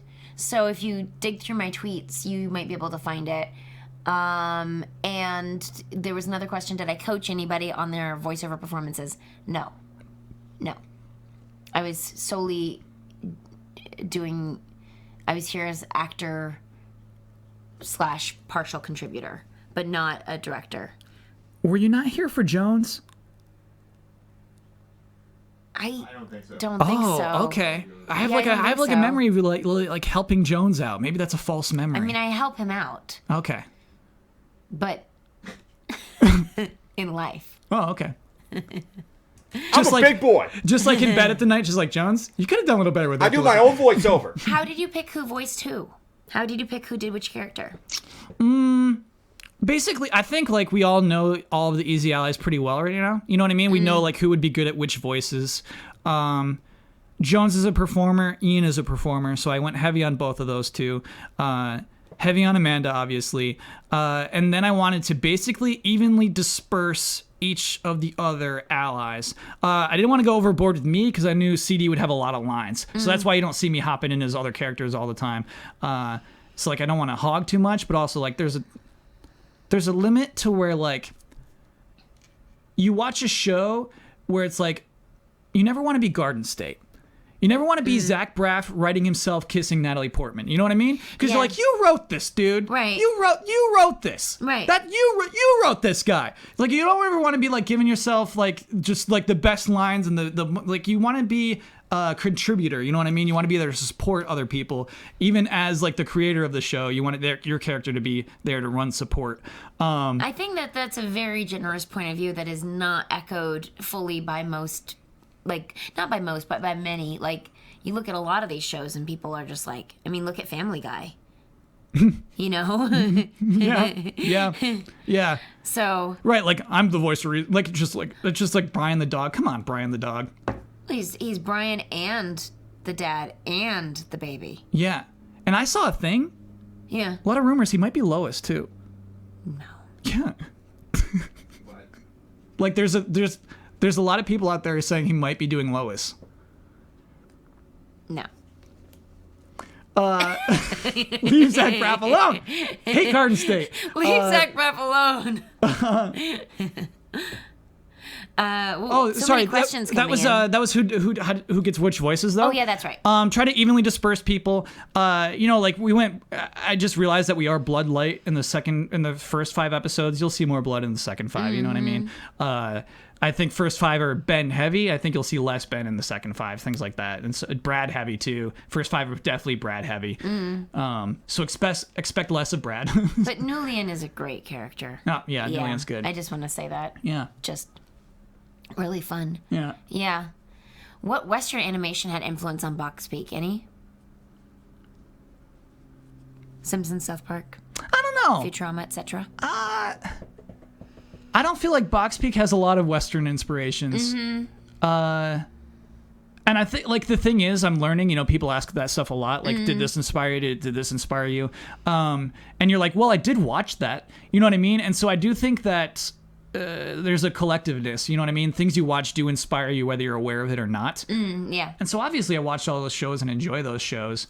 And so I do, like, yeah, they all seep in. You know what I mean? Like when you think of like what a kitchen looks like, I think you think of first like that Simpsons kitchen. When you're like, how do I draw a kitchen? You think of like, oh, their kitchen is so distinct. That Simpsons kitchen, you can draw that right now. You know where everything is in that kitchen. Yeah. Although I'm trying to picture it and I'm not successful. You got that window to the neighbor's place. You have the fridge over on that side. You have the table in the middle. the corn room curtains, and the room on apparently. that side goes to the living There's room. corn curtains? Yeah, and so yeah, I think you know what I mean. I Like, didn't know there were corn curtains. I think everything leads into everything. I should you know? really know what the Simpsons kitchen looks like. I should. Yeah, it's the same. Never changes. Was there a joke that you cut that you wish you made it into the final product? No. Sometimes, yeah. Sometimes, like, Well, there was more. I hate you so much. I hate you. right. But like, I'm happy Yeah. about that cut. Yeah, I'm happy You know what I about that mean? too. Like all the Jumbo Boogers is way better. yeah. If something's funny, generally it made it in, and stuff isn't funny, it doesn't. No, like most of the time, like I'll add jokes. I'll be like, yeah, this isn't funny. We'll add it. So no, I'm never like cutting jokes because they're not funny. We'll replace it with something else. I guess is what I mean to say. What's the biggest thing that you've learned during the process of creating / sharing Buck's Peak? Great question.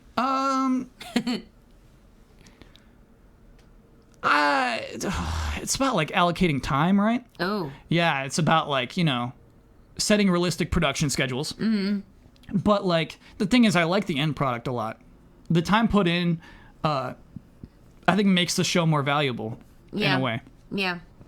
And so yeah, I'm learning lessons all the time. You learn lessons about like glue sticks, but you also learn lessons about life, and what's important to you.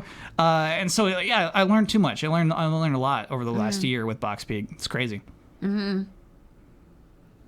I would imagine so. Yeah. Yeah. Yinzer's box arm is not a Doc Ock nod. No. No. If I ever did an Easy A show, what type of show would it be? Ooh. Here we go. Hey, if we're gonna pitch merch, why don't we just pitch a new show? What's your show about?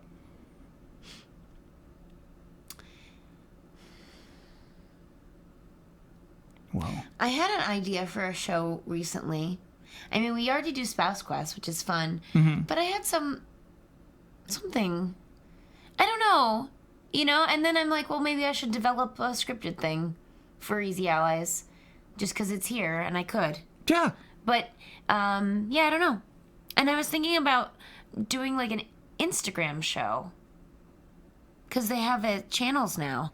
I know, you're like, no, boo. Yeah, But I'm out. it's just like, I don't know. I'm 99% just an actor. Well, I mean, just an actor. Like, I'm fortunate. I get to be an actor most of the time.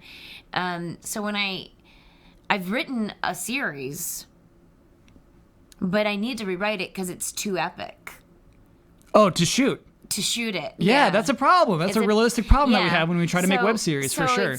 It's been in rewrite mode since January of this year. Oh, you're going But through the same stuff I'm going through. But basically, I was like, I'll get to that later. And then I made a movie with my improv group instead. Well, and you didn't have to write a thing for that movie. We made 5 movies. Yeah. So now we're kind of in post-production for that. So I kind of shelved it, but it's like, it's in my to-do. I have a book it's my to-do list. I use a method where you write your to-dos in, and then as you do them, you cross them off, and then when it gets to like, oh, I've crossed off a lot, but there's some that you left behind, you go back, circle them, draw a line, and you can either rewrite the ones you've circled below the line to go, okay, I'm still going to do these, or just leave them circled, and then if they're circled for like a month, you're probably never going to do it. You're never going to write that email. Unless you move it to the new list. So my rewrite of my series has gotten moved to my new list many, many, many times. It's going to take like a lot of just 2 people talking scenes. You need to like have one episode where it's just 2 people at a table. I think all of them need to be that, but I think my problem is that even though I improvise, I struggle with dialogue. I think I need someone to write with. Do it. Yeah. Let's do it. Yeah. My idea for a show for you Yeah? is you are the enemy of Easy Allies. And so like basically it's following this character's adventure of like trying to dismantle the Easy Allies. Isn't that what I'm doing? Isn't that what I do? Isn't that Brandon, right? Yeah, he's nodding. So I just try to destroy Easy Allies every day. Yeah. I don't help out with office stuff or anything. Yeah. Dismantling from the inside out. I don't like just give everyone a thumbs up as they use the garage. Booby traps. Hey, it's cool with me. Easy Allies shouting in the backyard all day long. Yeah. I'm cool with I'm it. going to bed, and like the lights are on in the garage, and it's blinding me, but it's fine. No hard feelings. I hear people screaming about Red Dead controls. No, actually, midnight. no. I mean, It's fine. like, no. I really love Easy Allies. So, I wouldn't do that. But what if I did? And then it would be fun. Mm-hmm. I have ideas for how to destroy Easy Allies. Oh, I was thinking this series you'd be a character, not yourself. Oh. You'd be like I thought you were pitching a reality show. Oh no. No. It's not a real. No. Okay. It's like you're this person who hates the Easy Allies, and just basically it's about your adventures dismantling them. No one would watch this. Well, that's the thing is you're right Am I because the hero? eventually you would be the I'm hero. just the villain. No, at the beginning, like the first 2 episodes, yeah, everybody hates you, but then it was like, man, I like her. Yeah. I kind of hate Bloodworth. Yeah. You know what I mean? Like eventually it'll get there, just like, oh yeah, Kyle Yeah. sucks. I like kill him. You know what I mean? So I feel like eventually it would be bad for business, but I think it's a neat idea for a show. Yeah. That's funny though. Yeah. Yeah. More questions. More questions. Will we continue seeing Amanda when Easy A gets a studio? Yes. I will go to there. Do you promise? Yeah. That's a serious question, I think. Yeah. No, I will go to there. Okay. Yeah. I mean, obviously, there's like a real easy just walking in here and jumping on Cup of Jones kind of thing that I do. But have I ever wanted to be on Opinion Yell? Yeah, because I have opinions and I want to yell them. Then you should be on Opinion Yo. I'll be on anything. You just have to ask me. Okay. You know, it's more about like getting it in my calendar than anything else. How do I feel about 600 plus people watching right now? Really good. Ooh. Hello, everybody. Let's Yeah. do 4 more questions. Okay. 2 for Amanda, 2 for me. Make them good. Yeah. So basically, if I see a fluffy question, I'll answer it real quick. But like, we have 4 more questions left 4 for the good show. questions. Yeah. 4 beefy ones. Is the Box Peak remix going to be available to download somewhere? So that's a fluffy one. I'll just say after episode 10, we'll make it available for download. But for now, I like it as a special thing that you only When you hear tune in. leading into the live show. Did you have any fights with any of the actors about anything? Yeah, like Jones and I like really get nasty. You do? Yeah. What? What? What do you mean, honey?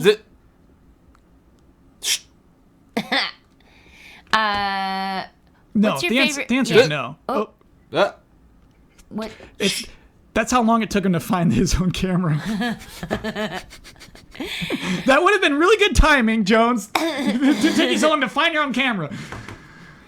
There it is. Someone said in 5 words, sell me season 2.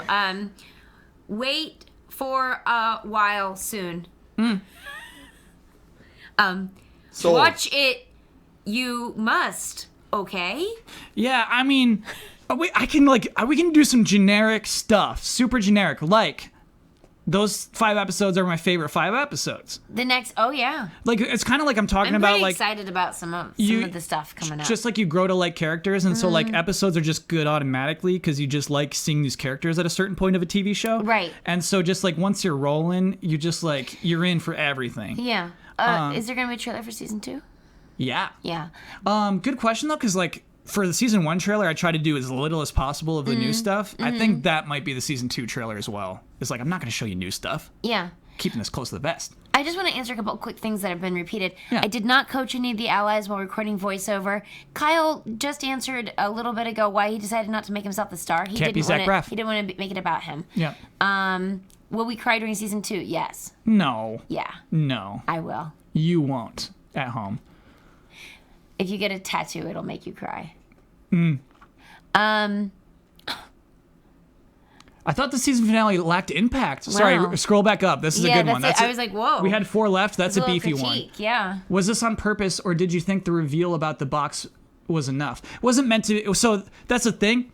Designed all 10 episodes as one season. Mm-hmm. Episode 5 was never meant to be a season finale. It was meant to be like this middle point. It was meant to be like, okay, everything's established. So yeah, I agree. It's not a season finale. It's basically all the questions are answered at this point. Right. There's little intrigue left. It's like, oh, now we know what the deal is with this box. Now we know who that guy is. Now we know who that guy is. Now we know who that guy is. Like everything's pretty like set up.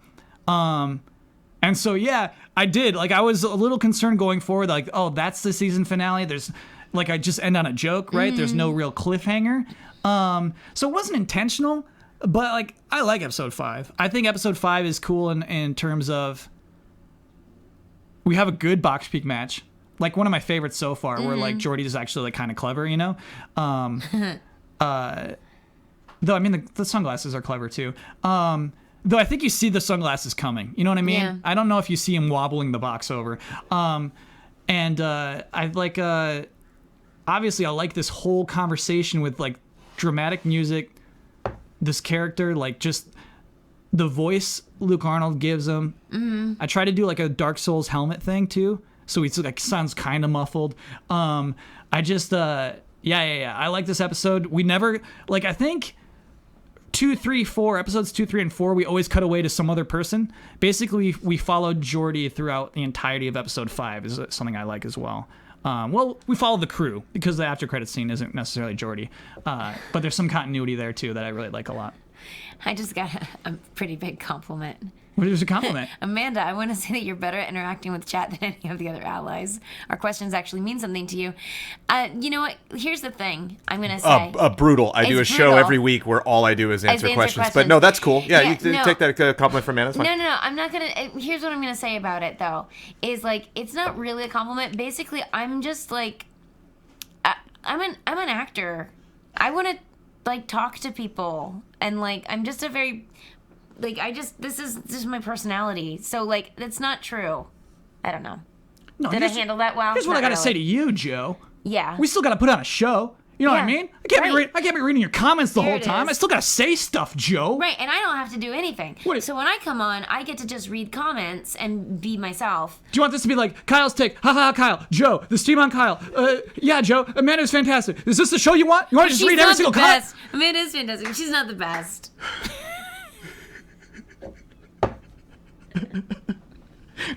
We still need a good question for Amanda. We have 3 more questions left. Yeah, that wasn't a question. Yeah, There's no question. I am very good at interacting with chat. Yes. That's just all I'm going to say is that's true. Have you thought about doing an unrelated scene as a season 2 trailer? Like, just a whole different thing? Yeah, I did. Kind of like Magnolia? Like... They had some trailers that were just like, this is a trailer. We're just shooting a dialogue and scenes that are just for a trailer. Could you do it incredibly depressing, just like Magnolia? I couldn't do that with Boxpeak. So it'd have to be like Jolly Magnolia. Yeah. Yeah. But can we also have, what's the singer? Tom Cruise. And it's not going to stop. What's her name? Chat says Cher? No, the singer... The singer that did all the music for Magnolia, the movie. Amy Mann, thank you, Amy Mann. Thank you, can we chat. have like, can we write a faux? I'll sing it as like faux Amy Mann. Well, now it's a good concept. And it's just like about like the sad reality of the boxes that get thrown into the acid pit. Ooh, yeah. So it's not even like about what's happening in season 2, but it's just selling Boxpeak as a whole. Yeah. Okay. Yeah. I'm cool with that. It's like a real tearjerker trailer about the life of a box, like sort of like Toy Story 3-esque. Yeah. Oh. Hey, Toy Story 4 had a trailer that's not going to be in the movie. You know, they're just going around in a circle. You see a fork at the end. That's nothing. Yeah. So maybe that's the kind of trailer we'll put together. Do you remember how your characters sound like, or do you have to listen to past recordings to remember? Sometimes it takes me a moment, like Kazomi in particular has a certain place that she lives, and I have to get into that because I'm a more high energy person. Mm-hmm. But most of them, like some people use like the Mind Palace thing, which I can't say, you know, like how Sherlock Holmes uses. Oh, I'm very familiar with Sherlock Holmes. You got a Mind Palace too? Well, it's not exactly like that, but like they live in my brain. So you can like go and knock on Jordi's door. So I just like access. I'm like, I just go and like inhabit the part of me that is that person, and that's where they are. So then sometimes I go to that part, and it's just a little bit more difficult to, like, just to get in there. But most of the time, it's right there for me. But I think that has a lot to do with practice. practice. Sure. Right. But definitely there are, I mean, not every time, but there have been times where I will reference a role that I like when I book other jobs, sometimes it'll be like a 3-month gap between the audition and the booking. So then I'll ask for my audition file. Oh, you're like, what did you even like? What did I do? I was like, what did I do? Yeah, that's funny. Oh, that. They liked this. Oh, okay. And then I practice that before I go in for the job. I sometimes you'll hear stories in Q&As where someone's like, I auditioned with this, and that's not what they wanted at all. Do you ever get that? Oh, 100%. Oh, okay. I'm in some games that are coming out next year. I can't say what they are, but yeah. Yeah, I'm in some video games. That's an exclusive announcement. Which actually, somebody did ask me what I was working on right now. But I can't say what they are. But I was told with one of them I booked because of how I said my name in my slate. So like, before you do your audition, you go, "Hey, it's Amanda Troop." You're like, voicing. Good, she's got it. You know. So like, if I was auditioning for Jordi Defective A, I'd be like, "Hey, it's Amanda Troop voicing," or "It's Amanda Troop as Jordi Defective A," and I would just do that. And apparently, I did something in my slate where they were like, "That's it." So then I came in, and they were like, "We liked what you did in your slate, and we liked what you did in the read, but now we want to build it with you." Oh, that's so cool. then we played around with the voice more when I got there. Clap 5 times if it's Death Stranding. Okay. It's not Death Stranding. 0 claps. But I can't, honestly, Not even close. I can't clap for anything. I can't. Did Can't Jordi clap for take that. some work, or did the voice? I mean, Jordi was just right here, and like, I've been doing, I do boy voices for different things, and I was in Final Fantasy 13 Lightning Returns, and I did a little, I think 1 or 2 little boys in that. And, Wait, I didn't know this. yeah. We knew about Rage. I didn't know about Final Fantasy 13 Lightning Returns. Yeah, I'm in that, and I'm a Moogle in that too. What's your Moogle voice? Like, what do they say Moogle, right? Moogle! I think they say Koopo. Koopo, that's it. Koopo? Koopo! Koopo, No Koopo, way! Koopo. Yeah. That's unreal. Yeah. I definitely told you about 13 because I legitimately tried to find her in the game, and like there was the sad day where I was like, "Honey, I'm buried in there." I can't. Look, they're so excited. I can't play this game a Koopa? moment longer. I'm sorry." But there's a sequence in there where you're chucking Moogles in the woods, and I'm a Moogle that gets You get chucked. chucked. So that was a 2-hour day. Koopo? Koopo! And then Impact, right? And then Impact. But it's so far away that you Which don't... is like, get it! Yeah.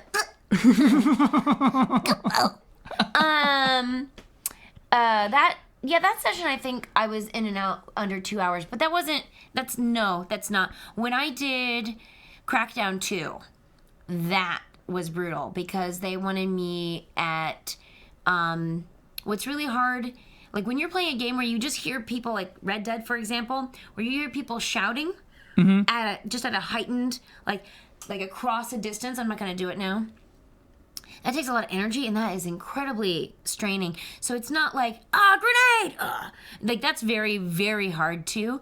But just, like, hey, we got incoming over here! You know, things like that. That heightened quality is so taxing. And I did 2 full days on Crackdown 2, where they had me in a studio. They had a boom mic, so I could do all the movement, and they would follow me, which is very unusual. So you had like a room? I was in a larger record. Like, Cool. Sometimes you're in a smaller sound booth, sometimes you're in this was a bigger booth. Sure. And they had me running around the space for a lot of it, which was also, like, I've never done that any other time. I've never done any mocap, which is also a different thing too. So you'd be running around with mocap, obviously. But this was like, they were trying to really capture, like, the sounds of someone actually moving. So that was really hard. And, that was 2 weeks apart, but I lost my voice for like a good week after that, where it just wasn't normal. All for Crackdown 2. I know. But you can actually see Brandon edited a video called Killing My Wife. It's on YouTube somewhere, and he goes and he finds my character in Crackdown 2, and it's just like me dying a bunch of different ways. And what is it? It's on Game Trailers? Where's that video? It's on his like personal YouTube channel. I think it's on my YouTube channel too. I think you may have just exposed Jones. Go to my YouTube channel, which is YouTube /Amanda Troop, and then there's like a video game animation playlist. It's in there somewhere. Is this the most proud you've been of any work of yours? Sure. That's a beefy question. I'll take that one for my last one. Then we have one more for Amanda. Yeah.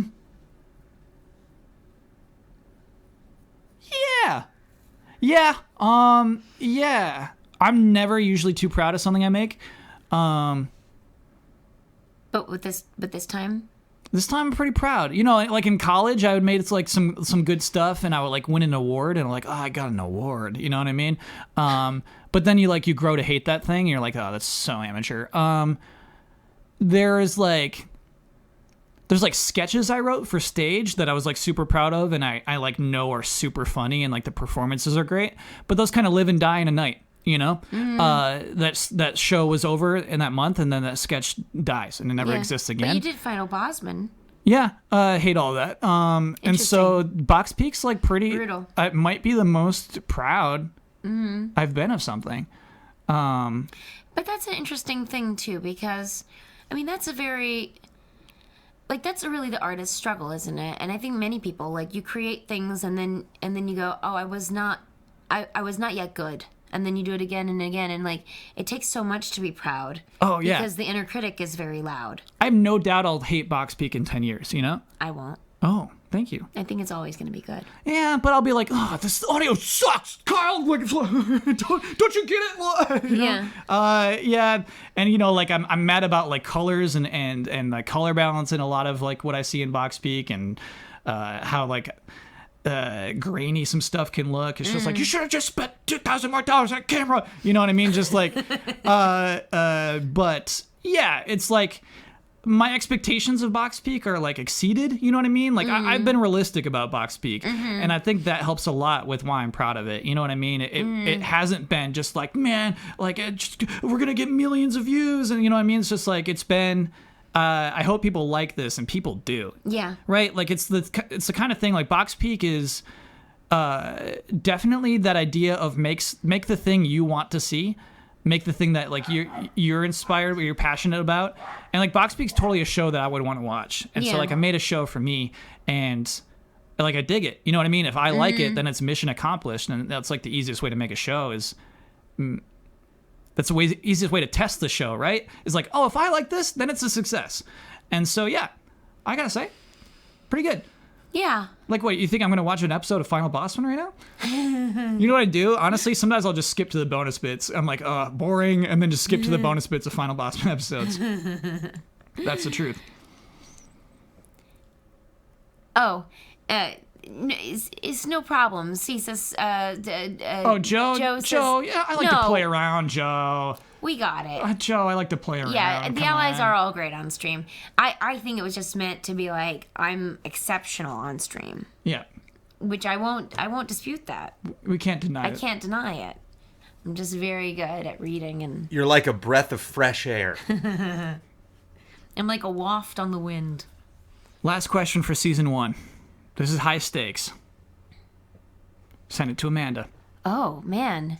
Well, I see one question. I'm just going to give it a second. Okay. Because that one's a real, oof. I might have to take it. So the question was, if I could no longer voice Jordi, what actor, who would I have replace me? Too negative. It is very negative. But it is a little, there's so many talented people out there. I would make Damiani do it. Yeah? Yeah, that's know, because I try to keep within the Easy Eyes family, you know what I mean? And so it'd feel weird to get a professional voice actor to come and do what you did. Yeah, it would be weird, but we could do it. I mean, that's the thing. We could write Jordi out, maybe. Let's not do that. Zach Braff. Yeah, Zach Braff's gonna do it. This dinosaur will do it. Jordi will say nothing. He'll just be very oh, that's a good idea. Just make him a silent protagonist for the... Yeah, yes, he's okay. I peek, that is all. Yeah. So that, yeah. What's my opinion on chicken tenders? They're delicious. Who's your favorite character that you don't play? I mean, yeah, Brandon's going Victor. I did say I love Victor. Mm-hmm. Victor is, I'm a little biased. I'm a little bit biased. When's the rap party? I'll bring rum and chicken tenders. Oh, That sounds delicious, Luke. When we should do a wrap party. When you're back in town. Yeah. Just let us know. We'll come to Australia. We'll come. Yeah, we'll go to Box Peak Con in Australia. So now I'm disappointed in Box Peak. So now I just envisioned a world in which that exists, you know? Where, like, Australia is where they hold Box Peak Con. Yeah. And now I'm bummed. I'm bummed it'll never be that. And, like, everyone cosplays as people in boxes. And so it's just, like, the crowds are insane on the con floor because it's just, like, the extra box corners and everything. Like, people are just, like, hitting each other with boxes. Because you can't really feel, like, when you're in a box, you don't know, like, where your edges are as much. So it's just like, oh, excuse me. And when you're calling your mom, she's like, why Australia? And you just say, Box Peak is huge in Australia. Yeah. It's hard to explain, Mom. I gotta go.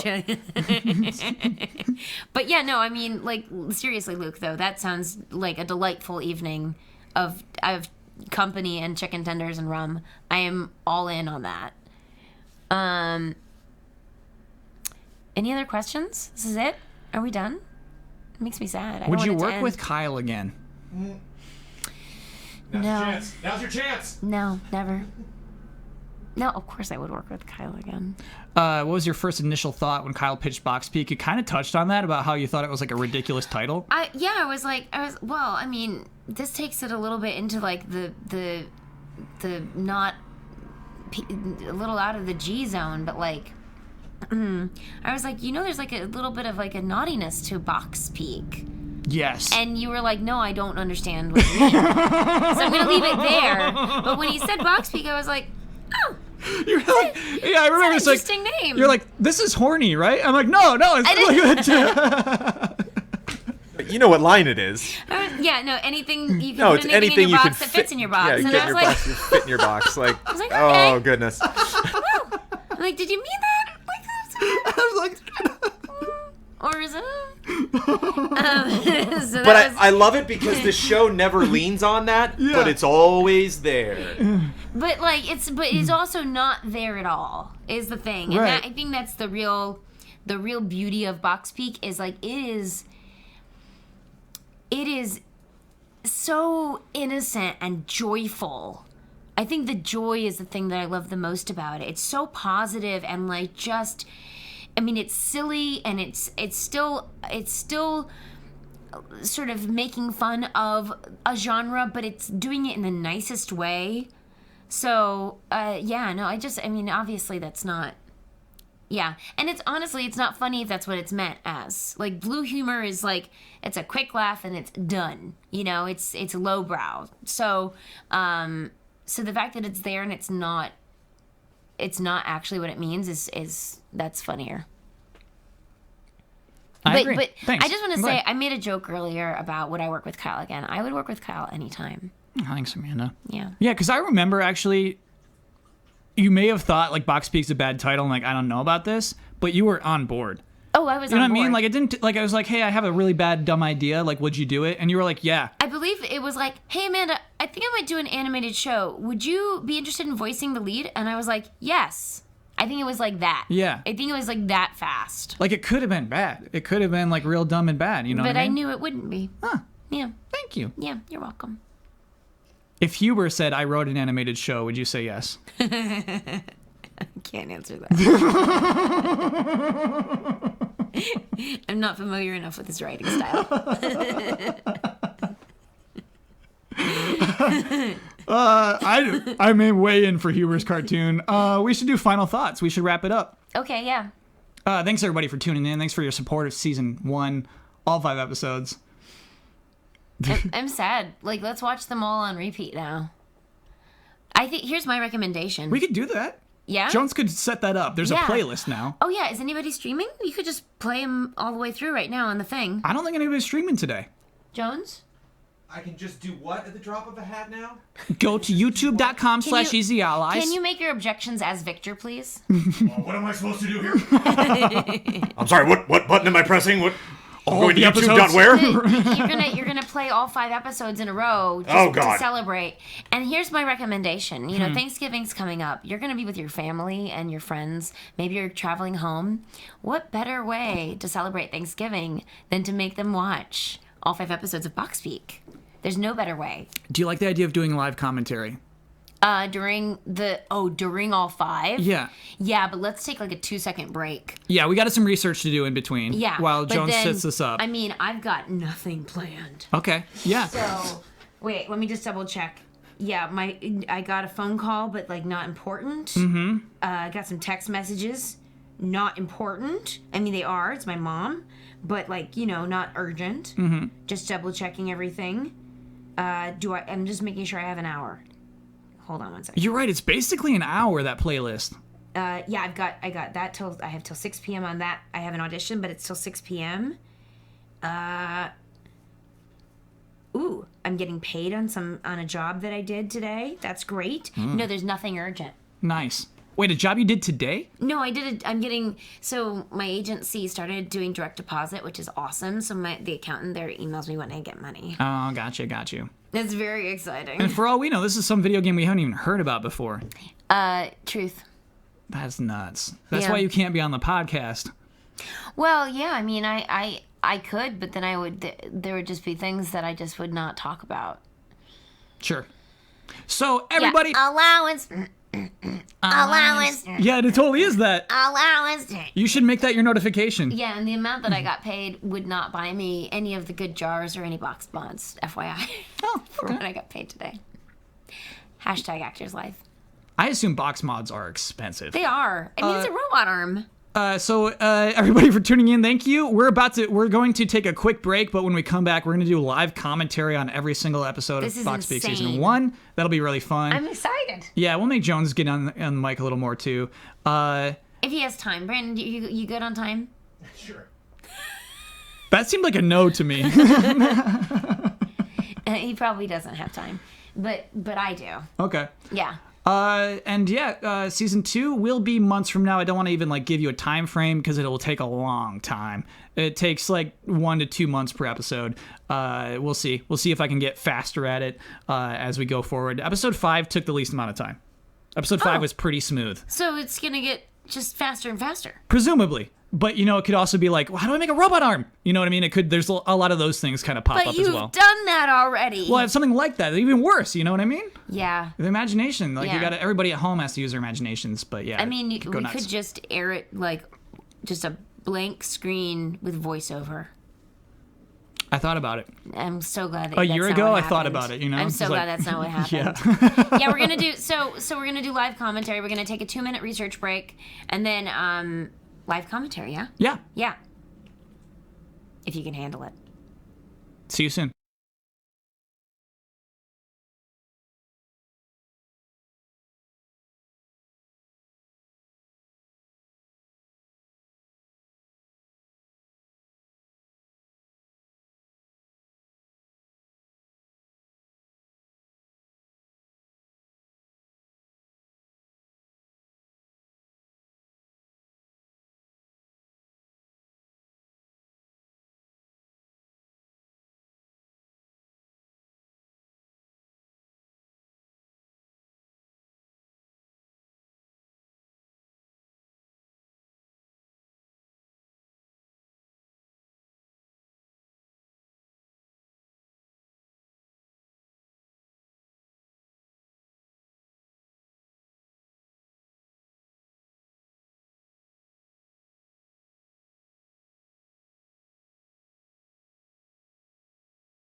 Hey everyone. Hi.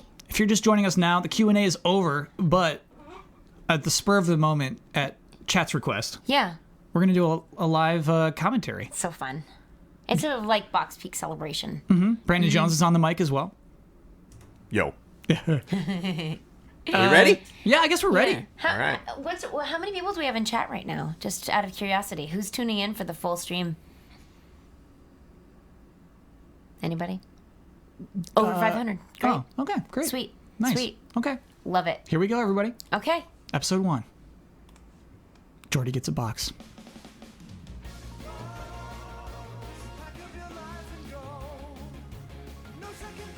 I remember seeing this for the first time. Why is the bottom of the ladder so white there? There's like a big I white think block it's on the just- bottom of the ladder when you see it. It's the Yeah. side of the boat, Jones. It's not a ladder, dude. It's the railing of a boat. Oh. That's Oh, the not a ladder? boat's moving up and down. I thought that was a ladder. You thought he I- was just swinging a ladder around? I always thought it was a ladder. That's so weird. I thought the wave motion kind of indicates like, oh, this is a side of a boat. So funny. Yeah. And apparently a lot of other people in chat thought that was a ladder. Okay, this is good. Yeah. Good to know. That's why we do these kind of things. Yeah. This is a white box because I didn't want to write Right. You defective didn't on want it. to. Didn't want to reveal that joke too early. Right. Yeah. But this was a very impressive opening when you premiered that. Yeah, that was our like reveal. And then we saw this at the Easy Allies concert for the first time. I mean, you'd seen it a bunch of times, but I had not yet seen it myself. When we were So- rehearsing, did you see it then? No, I didn't see it till the live Oh, performance. Yeah, so I was sitting there with my friend Jessica Lynn Verdi, who's been on Fiasco a few times now. And she was in the Western musical that Ian did.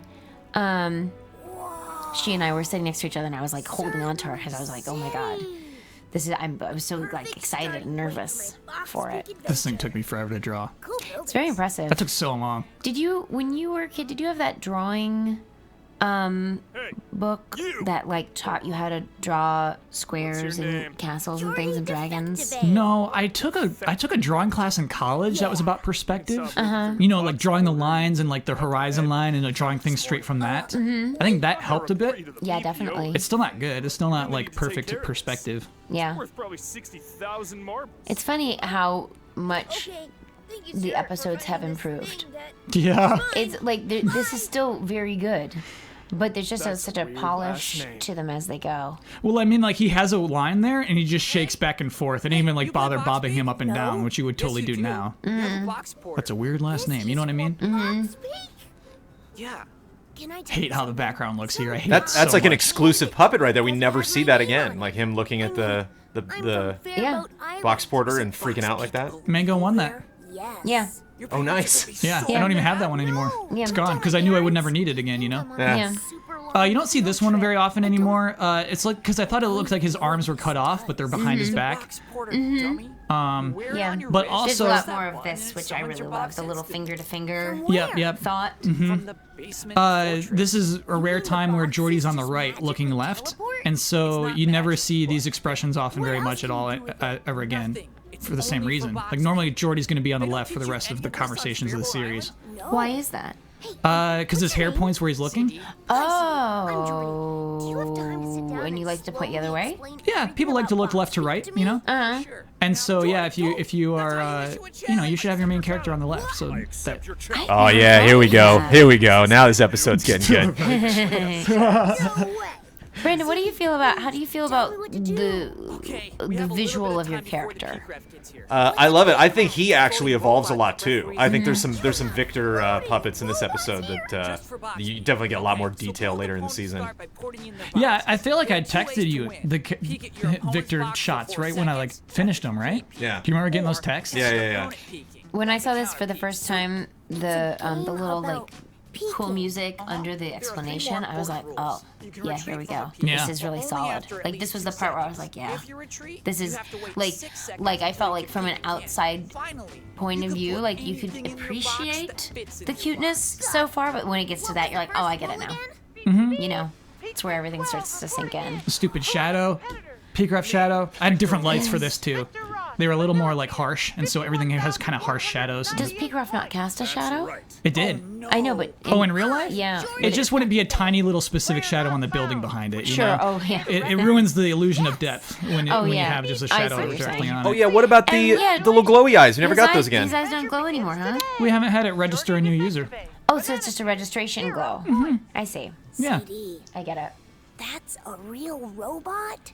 But the shadows are great there. The depth behind CD there. Yeah. But like, you know, if you and I are standing next to each other, I'm not casting a harsh shadow on you too. So I don't, you know, We're also not made of paper, so you know, it's a give and take. it's a give and take. This thing was the last thing I shot of the episode. This sequence? Yeah. What's in the background there? What's the rainbow? Dude, just cool paper you can get at Michael's. Nice. You go to the paper section, they got some fancy papers there. We should get sponsored by Michael's. Yeah. Yeah. I think this is my favorite, is Victor in the box. I think this is his, like, true self. Like this is how he feels on the inside. He feels like he's trapped. He's very small. You know, like things are hard for Victor. You save the cat with Victor almost immediately. So I remember there was some discussion like, is he the villain?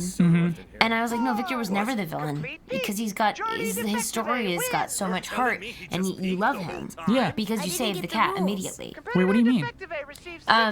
So when you're like screenwriting, Yeah. saving the cat means you give your, even if your character is like Liar Liar is a really good example of this. Like, you start out with this person who is Jordi, that was a gutsy mostly unlikable, but then you give them one thing that shows that there's a redemption possible, like Scrooged. Like, there's always got to be like a tiny piece of something so that you are like, okay, I'm rooting for this person now. And you did that really effectively right at the top. When he's calling his wife or when? Most of the kids who play are Yeah, I think when he's calling his wife, but I'm trying to remember now the first time you do it. in every town I stop in on my Box Peak adventure, I rent a Yeah, I think hotel room. when he calls his wife is when it happens. I have Yeah. one Like here when in he Certain says, City, so your you parents can stay don't in mine know if you that I play want. Box Peak. That's Yeah. to save the cat. Yeah, Because then you're I like, get you now. oh, My parents died oh. 3 years ago at Yeah. the zoo. I got a lot of money because of that. It doesn't mean that he's so not competitive I and that he just doesn't used it want Jordi travel to around Let's like Go Island playing not Box succeed. Right. But you made him a likable person, which I mean, most of the characters are likable. You do something for almost all of them. What happens Right. if no Yeah. Except Takia doesn't have that yet. Right. But that's the point. She may never. She may never, but we don't know. We can't talk about that. This shot was tricky. Yeah. His little. Oh man. Yeah. And now everyone knows that's Luke Arnold. Yeah. Bronze Fang. Yeah. I love the way the cape looks when he swishes around. Yeah, because like It's a some really of it good you're just drawing. playing with toys. You know what I mean? Some of the like puppeting these things is just like, hey, you know what? I played with a lot of action figures. I have a question about like the next episode. We'll save it. No, in the credits where you missed crediting somebody. Yeah.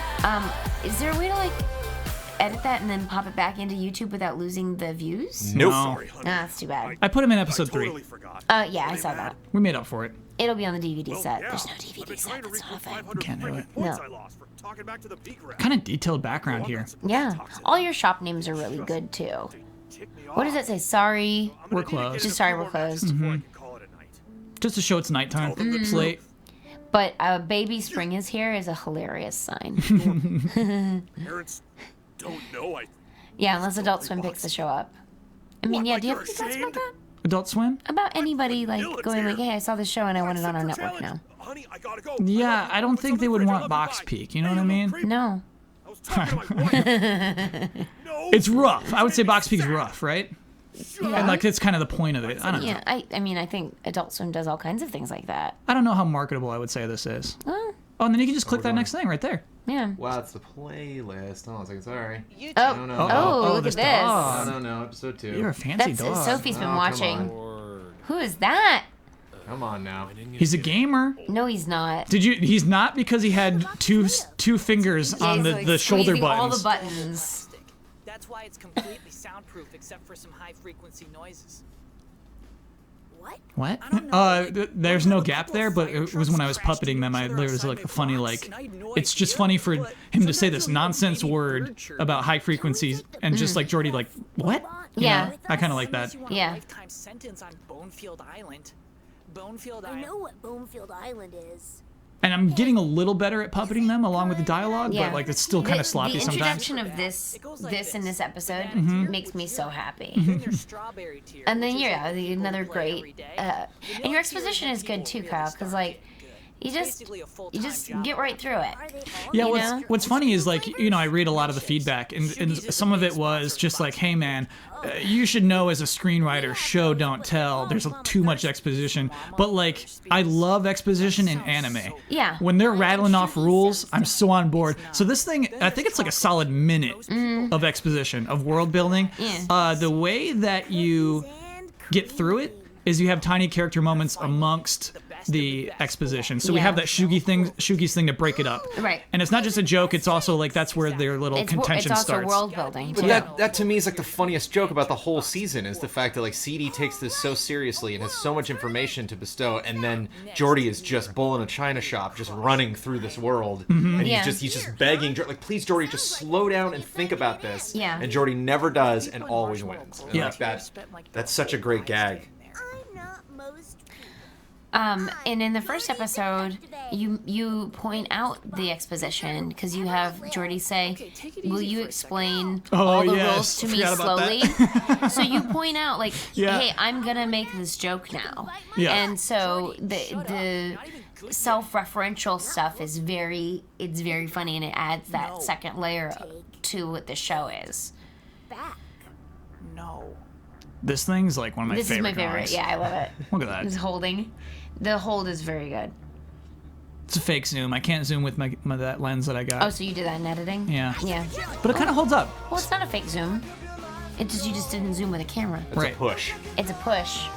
That's a purge. That's a push. That's not a boat. It's a boat. That's a boat. That's a boat, not a ladder. Yeah, it's on the side of a boat. He's looking forward to leaving Fairboat and It on makes his way to so Let's much Go. more sense. I always wondered why he needed a ladder. It all makes so much more sense now. This is probably very disappointing for you to hear that we thought it was a ladder. It's super disappointing. Because, like, I was actually watching this last night, and I was like, you know what, Kyle? I really like how well that's communicated. I made a boat with as little as possible. This is the only time you'll ever see Yellow Eyes peak ref. Oh yeah, I started off with Yellow Eyes, and you know what? I don't like it. yeah, I made them bigger, too. I made them bigger, like... yeah, rounder. Yeah. The intro is kind of like beta versions of each character. I remember doing all the titles. That was fun. Oh, episode 5! Yeah, Yeah. Like, can you read all the titles? Yeah, That's no sure. longer an advantage to our business. Everyone loves box peak. It's a disadvantage. I love this scene. She's so like tightly buttoned up too. Yes. Like- Like a really weird like her jacket that jacket's goes like- up super high, too. Yeah. Yeah. If we ever Not a lot of characters get shoulders. She's got them. Yeah. Business, it She's probably got shoulder pads seriously as well. reconsider the Sure. 7 of 7 initiative. So it's very difficult. Fairboat Island. She's trying, you know, I feel like this is a statement about We still have box peak. trying to be a successful businesswoman and how hard it is. 7 great islands. So you even feel for Denise. You're the best chief executive. I feel for, I mean, I feel Oh, for all sure. but of course, when you're playing a character, you can't play them from a negative point of view. We've tried. So, Cost us time and money. Yeah, I wanted this to play as like sinister, right? Like, oh, the Box Peak organization, and they're just a bunch of doofuses who just make money because everybody loves Box Peak. which is a little bit sinister. Yeah. Yeah.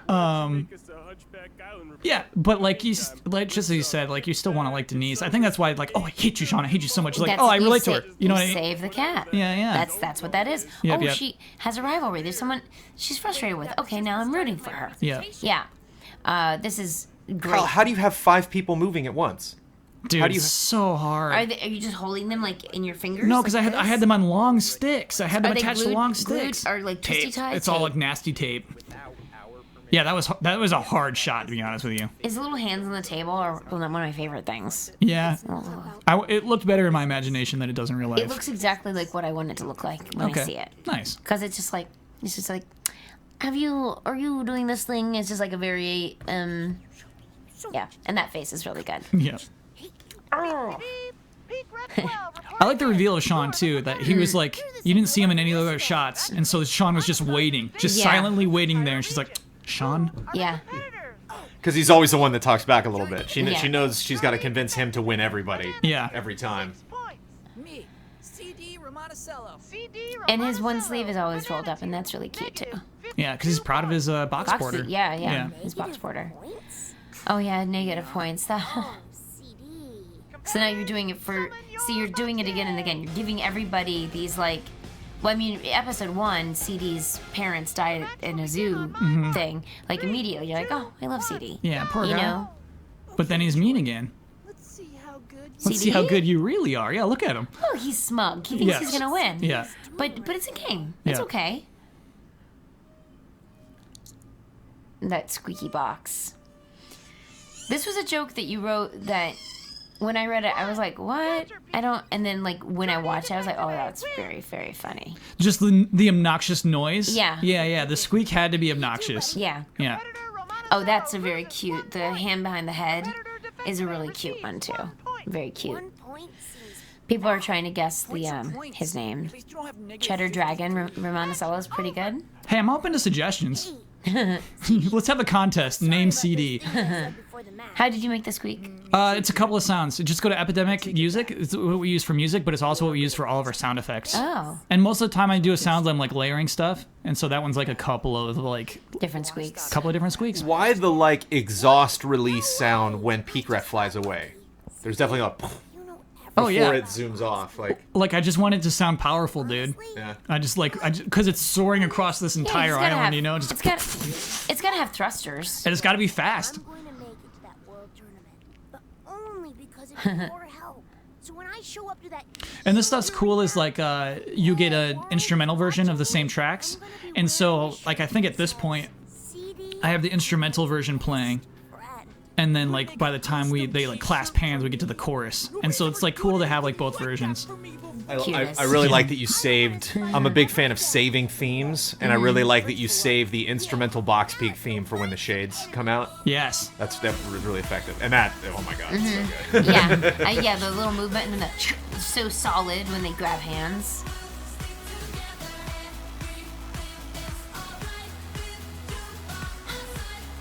Poor Don didn't make it. And so Yeah. obviously Victor is not in And that there episode. were a couple yeah. extra credits. Yeah. Yeah. Yeah. It's all right. We credited Ian twice for one role. It's not right. Yeah, thanks to everybody that funds Easy Allies. Thanks again for this. Oh yeah, exactly. Yeah. So yeah, this was a scene. This was a total pickup scene here. Yep. Yes. I mean, there was the first part, and then we changed it to the Jumbo Bookers. Right. And that was a good call. Yeah, but like even like Do You Ever Dream About Box Peak was added. Was it? Yeah, that was part of the pickup too. It's like I wanted them to be like cooler, tighter friends. Yeah. I didn't want to And just like yeah, And this, all like- the time. Like it's just too sweet. Yeah, it's it is. too sweet. Yeah. I hope I have some tonight. Yeah, me too. Yeah, like that's too sweet. Like that's like Yeah. like so sweet. Like I don't think I've ever talked with my friends about like, hey, I hope you have the good dreams. CD. Like Yeah. the good dreams that you hope you have. About Box Peak. Like those dreams that you want, I hope you have them. What happened? Oh, it's just dark. They turn off the lights. Oh, it's dark. They're Oh, still I just- there, oh, yeah. I just couldn't see it. It might be a little too dark. Hey, It might be a little too dark. What? No, it's nighttime. Yeah. But you know, in like cartoons, their eyes would turn white. Oh yeah. Can't do that. No. Not in Box Speak World. Oh no, because they don't have that. Jumbo. Their eyes are not like that. It's so cute. And then stupid Kazomi shows up, ruins everything. Yeah, because I do like, I like that dynamic of like, you can stay in mine if you want, but he's still gonna take the bed. You know, Right. like he's still, there's still some until CD to Kazomi him. shows up. Yeah. Yeah, it's all about dynamics and status, right? Mm-hmm. And so you know that Kazomi still has the highest status among them. Well, because she's not overly expressive. Yep. She's also she's older. she's holding the card. She's playing close to the vest. Mm-hmm. Oh hey yeah. Jordi. The Why shot. not It makes me wanna oil eat for chicken my tenders box so it won't much. squeak anymore? Who is Like, this? I'm so proud of this is this. my new This friend like, Kazomi. look Yeah. at that. Look at that stuff. It's all Why would a colorful. cool And this girl ad that like just popped her up. be Oh. friends with you? Get your headphones, everybody. Everybody loves Box Peak. I love Box Peak. I was thinking we should check Was out this Gold Good Coffee fast today. food restaurant based on Bunch of any strawberry particular fast food vanilla restaurant, tears hanging or out like there, is so it the could be a fast food good restaurant chance of your to rack up dreams? some So I did looked at a lot of McDonald's. So, Um, bye Kazomi. they're like 'em not too. colorful and cheesy, and so I think that's everybody's impulse is to make fast food restaurants look colorful and cheesy on the inside when that's not really relevant. That's not what they look like today. Yeah. And so, yeah, I wanted it to be kind of understated. They just use a lot of like beige in fast food restaurants today. Yeah. And so, yeah, I did look at a lot of references. They definitely have those big posters on the walls that are just selling the food that's already in there. But if you imagine, like, I guess I meant even more specifically, like, what the food tastes like. Is there a restaurant that would have food that tastes like the food at a Mama Thirsties or a Shuggies? Yeah, that tastes like McDonald's It for does, sure. yeah. The kids love it. So it's in that. Who's that brown-haired guy in the beginning? Have we seen him? Little spiky guy? Which Not one? yet. That's rule number 2, Jonesy. Wait. I was just asking if we'd seen him. Oh, Yeah, we're just, it's 3 villains. It's like bum, bum, bum, bum, bum, bum. Great. Yeah. Oh, yeah. Huh. Fun. That's fun. It's fun to Epic. play future stuff. Epic. Yeah, that's And cool. the dome. But it's actually really hard to do that because I'm like pulling them down. You know what I mean? I'm like faking that shot big time. You gotta like puppet them for everything. That's Takia. Is it Pokemon Game in the Box? She's No, in there's no Marshmallow Pokemon in Box Clover Peak. There's just tier. Box Peak. Q&A is over, especially with silly questions like that. Should I take on? No, that Takia would Chill's hair crazy. is amazing. Crush him for sure. What about him? I That's the imagine guy that with it the scary box. grew like He's got that. a super scary It does. monster painted Yeah. on Well, the front no, of the she box. styles it, right? She Like she styles puts it. work into But that. Rumor you know, like, has it that's her never even hairline. peaks Oh, I get what you're because saying. everyone Okay, just cool. forfeits. I think in this, I'm willing to in embrace this that world, concept. C tier, you so know. it'd actually be worth a ton of points. You know what? I like guy with the scary box's claws. I like that. Like he has that hand raised and it's just got little claws on him. That's too quiet. He is Joe. really creepy. You probably shouldn't challenge him either. This thing, like, I like the statue in the background. It's clearly a box, you know, because it has a last name on it, and then like somebody standing on top of it, so it's some sort of legendary box peeker. That's so funny. It's just fun to add I stuff didn't like that, think you about know. Yeah, this is so. This Brandon and I love this scene.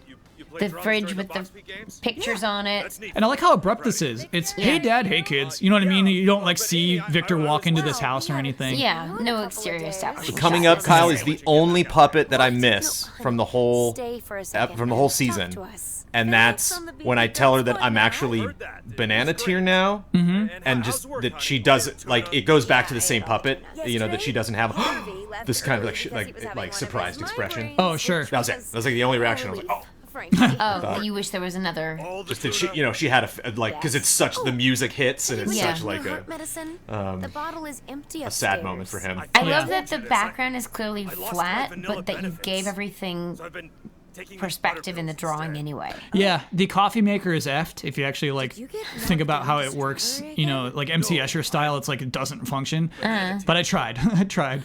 Like that roll of paper towels is pretty good actually. I like that.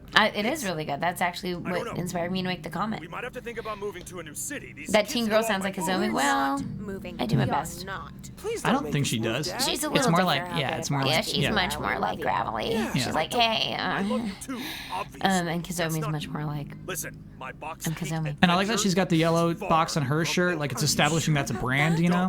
Oh, I didn't even pick that up. That's cute. It's the same thing as CD's jacket, yeah. Yeah. On your side. We But all so she's are. got a lanyard I'm on, going 'Cause she's a to talk teacher. To Harvey tomorrow.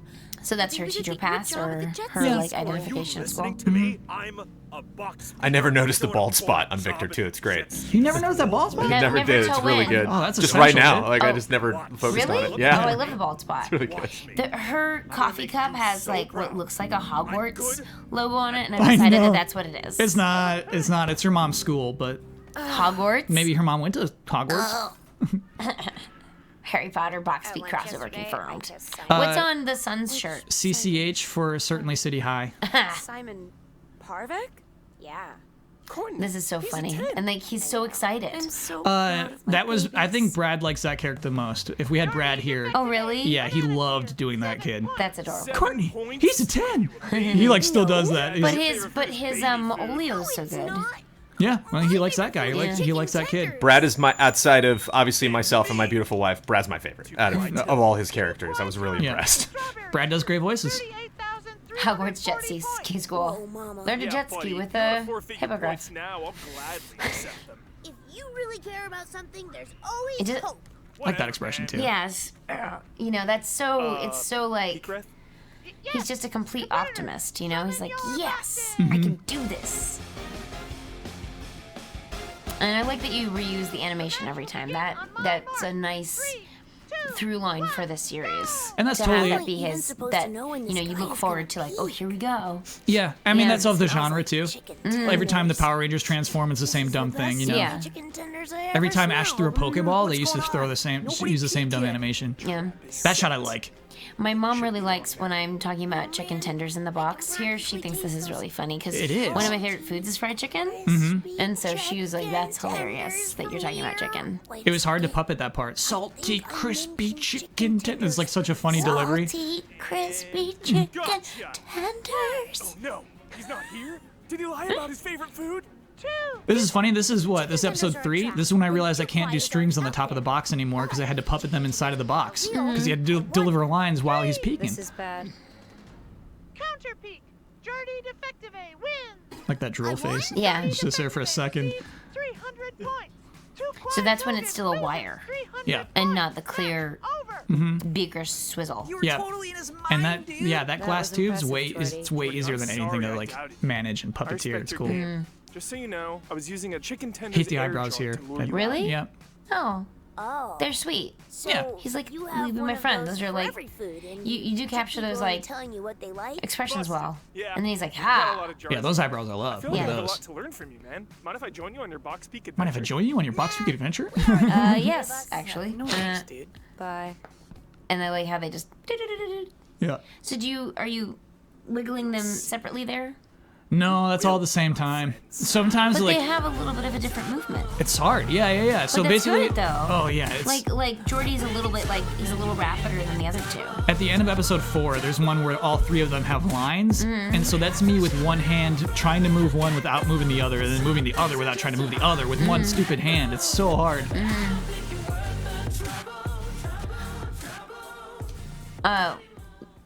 Yeah, that's we can't answer that question, can we? tail in the No. principal's cream of mushroom soup. Nudian, I think we talked about that before, but we developed that character. not him. Oh yeah, we talked about it just like an hour ago. Yeah. Yeah. But I like it's so funny. Like her character, Marshmallow Clover competitor recognized. we have an idea of who she is when you first see her, but I think the way she talks to Nulian reveals so much about who she is. Absolutely. Like it's really important to have Nulian there for her to bounce off of. Special. You may not ask And me she has questions. so many points that she doesn't care. She 500? Yeah, She's get out of like, here. I'll lose however many Tell points. me Yeah. who was special today. Yeah, I think there is a character wiki. I think somebody started it. Maybe someone in chat knows where that is. Oh yeah, I think just Google Box Peak Wiki, it'll pop up. And people have been putting it on IMDb too. That's super nice. Yeah. Good. We don't want you around So now we can anymore. have Luke Arnold on there. Yeah. Whoa, Taki. Our star meter's about to It's about rise. to rise. You have no idea. I like this cut actually. This one's smooth. Cheg Duff is a animated cat character that's like popular on TV shows in this world, right? I imagine him more like Garfield, where like Garfield doesn't have a TV show right now, but it's still insanely popular. Garfield You to burn all my did check recently have a duff TV show. Yeah, I think he did actually, the CG one. Yeah. By the way, it was hard to decide whether to do bonus credits, and like I care so much about reveals that I did Yeah. that. It's unorthodox. You know, if we're doing it like an actual TV show, you can't do that. You'd have to like just credit the people and hope people don't notice. But yeah, I like that. And also kind of like it's a way of punctuating a joke to have credits appear. Yeah. And I think in that case, you need it. Yeah. You need to see that kind of like lights down, fade up, Yeah. or fade down. Yeah. Because like when you're writing sketches, your sketch ends with the words blackout, and so that's like kind of like the moment where people can laugh and clap. I like that. Yeah. Jordi, wake up! Allowance. Wake up! What? Our Allowance. allowance is here. What's that? Leave us The alone, messy Cardinale. hair is very good. So every I love that we Friday, see the CD Box without Peak his headband organization here. gives you an allowance of marbles based off It's each very year. you give Since them we're all a both lot of bananas here, vulnerability we in just this get 20 moment, marbles added which to our again accounts. makes us like we're even more invested in this group and like what they're gonna do together. Yeah. You know. They have big pajama clothes. What is CD's shirt about? Let's Go Island. Because I imagine at Worlds, like I imagine that like the islands even have their own competitors and teams. You know, like you have a USA Yeah, Olympics absolutely. shirt. Well, and he said he's traveling around the islands competing, so he's been there. Yeah. Now, so I know you've made different sleep shirts for all 3 characters, and Kazomi's is the opposite of her regular shirt, which is fun. Yeah. What is on Jordi's shirt? Because it's not revealed. I don't know. I just made a green shirt. It's just a green shirt. We'll find out in season 2. It's a green shirt What's with a on blue Jordi's dinosaur. pajama shirt? The straw, I think white and red is cheesy. You don't see white and red straws anymore. I had to do it because everyone's like skin is white, and so just to make it look distinct, I had to make the straws red and white stripes. Well, actually, they're coming back because people aren't using plastic straws as much. So you can get paper straws that are like that now. Oh, cool. So they're much Look how cool hipper. that mannequin looks. Baby, spring is here. Yeah, I'm gonna go spend my allowance in there. It pays to look good. Jordi, wait. The whole point of allowance I is to love the spend it on fashion stuff of the that will world. make you a better It's box so speaker. Check out that store. unique. Box speak.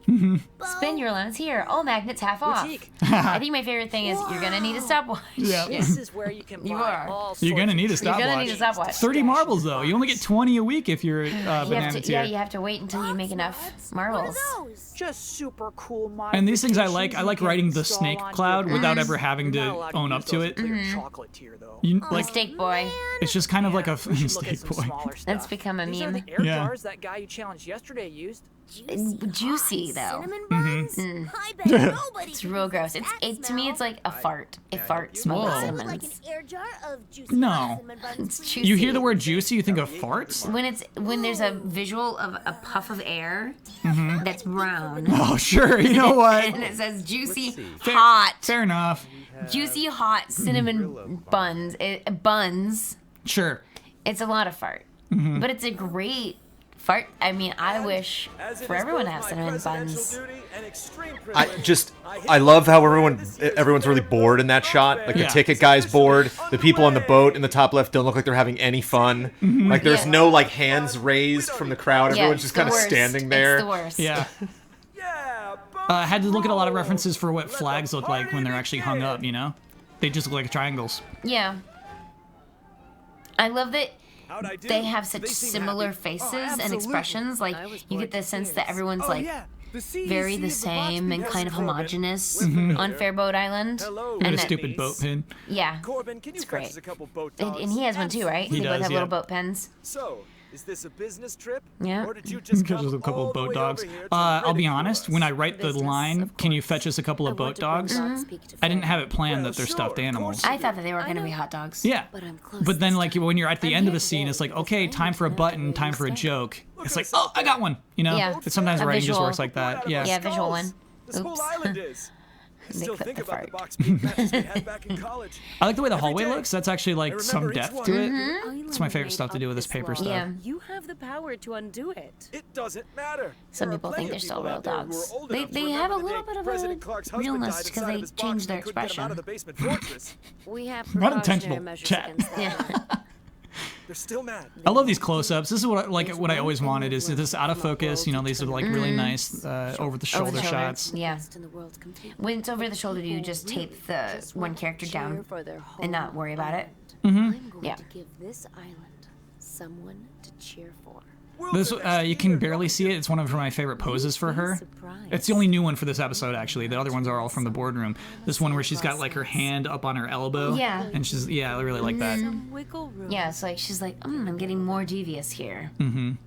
She's using this old relationship for her Anything you benefit. need. Yeah, Enjoy your fare, Miss. yeah, it's fun. He misses box peak, man. Yeah, and Denise. Yeah. Yeah. Okay, I got your boat dog. Oh, She left. Relax, Corbin. no, one for you, one for me. Yay! Thank you, sir. It's the simple things. I'm And ready he's for got a so box much stuff with his marbles. He got so much stuff. This expression I really don't like on Jordi. That's a total botch. But again, sometimes you just gotta roll with it, you know? Which one? That one? Yeah, his like one eye's bigger than the other. They're both too big. Oh, Your challenge. he's just excited about shopping. All right. I'm okay with it. Thank you. This Well, at least coming it up, shouldn't the be too reveal hard to take this guy is down. so Good luck, Jordi. funny. This is so funny. And the This music. absolutely killed me. I knew what was going to And he's got happen, a and little it killed me gold when I heart saw on it. his chest, like he's like a sweet. He's like, oh, I just want to play box peak. Like it's just it's the funniest thing. I really like the snapping of the paper connecting to things. Like when he first picks up the box porter, when like Seedy Oh, and sure, Jordi yeah. like hold hands, and I just love the snap onto the Oh, when he wig and grabs beard. it. Yeah. It also pays off so well that you see this as its own element, and then you see it in the trash can later, like all stuffed in. Yeah. He's such a creep. Like the lips are hard to take. They're very like Will begin on my pink. mark. Yeah. 3, Yeah. 2, 1, But you talk about casting the different allies, and it's like if you just had a bare bones, like all the characters but no plot, like of course Damiani and Brad need to be villain. Oh, for sure. Yeah. And Huber in a sense, you know, like Huber's a jolly I bet your yeah. favorite food is baby food. Like that's so Yeah. natural coming Yeah. from him. Yeah. What the hell is this thing? It's a flashlight, dude. It's an It's- LED Wow. flashlight. Is it Wow. a tiny one? Yeah. Do you ever think about making it a lot bigger No. for ease of use? I think it would be harder. Oh, really? Yeah.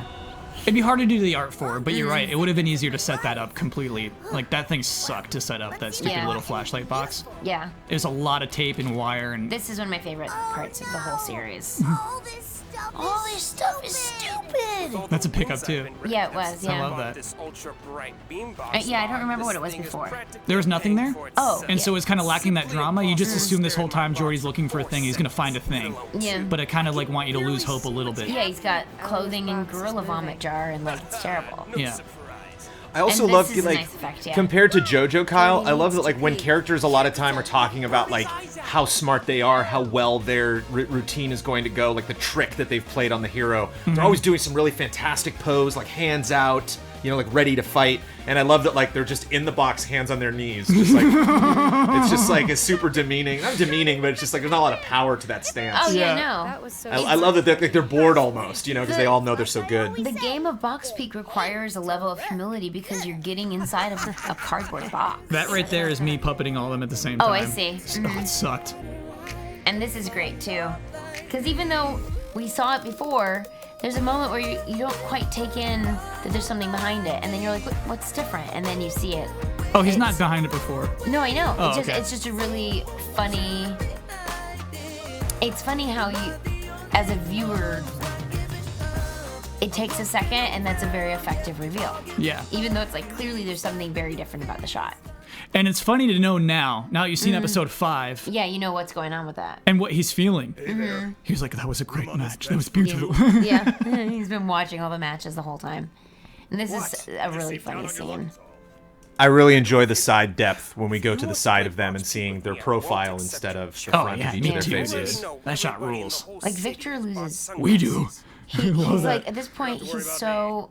Like he's like we don't know how his family's doing. You know he's this His is beard's a little sad. gruffier. I added some more He scruff doesn't to have it. his jacket on. Like it's sad. Yeah. They come and take your box. He's desperate. 100 in Lost a his row. box. I don't know how it happened. I was having a I good like how he year. still tries to like be like, yeah, you know, if you lose 100 in a row, which was just a fluke. First 4 It's like, oh my gosh. Yeah. Since then, I've No, you can't off get my that groove. Victor tattoo. Nobody get that Slowed, tattoo. fast, making stupid mistakes. I think his name was Jones has been watching JoJo. Yes, you're all caught up on JoJo, honey. That's the kid No, who I'm not beat me caught up, today. but yeah, I have and been- afterward, I've been him and his enjoying stupid friends just stood there, chuckling about a weird joke No, that it's a wasn't even tattoo. funny. I It's think not the a nicotine peak patch. ruffian said yippee.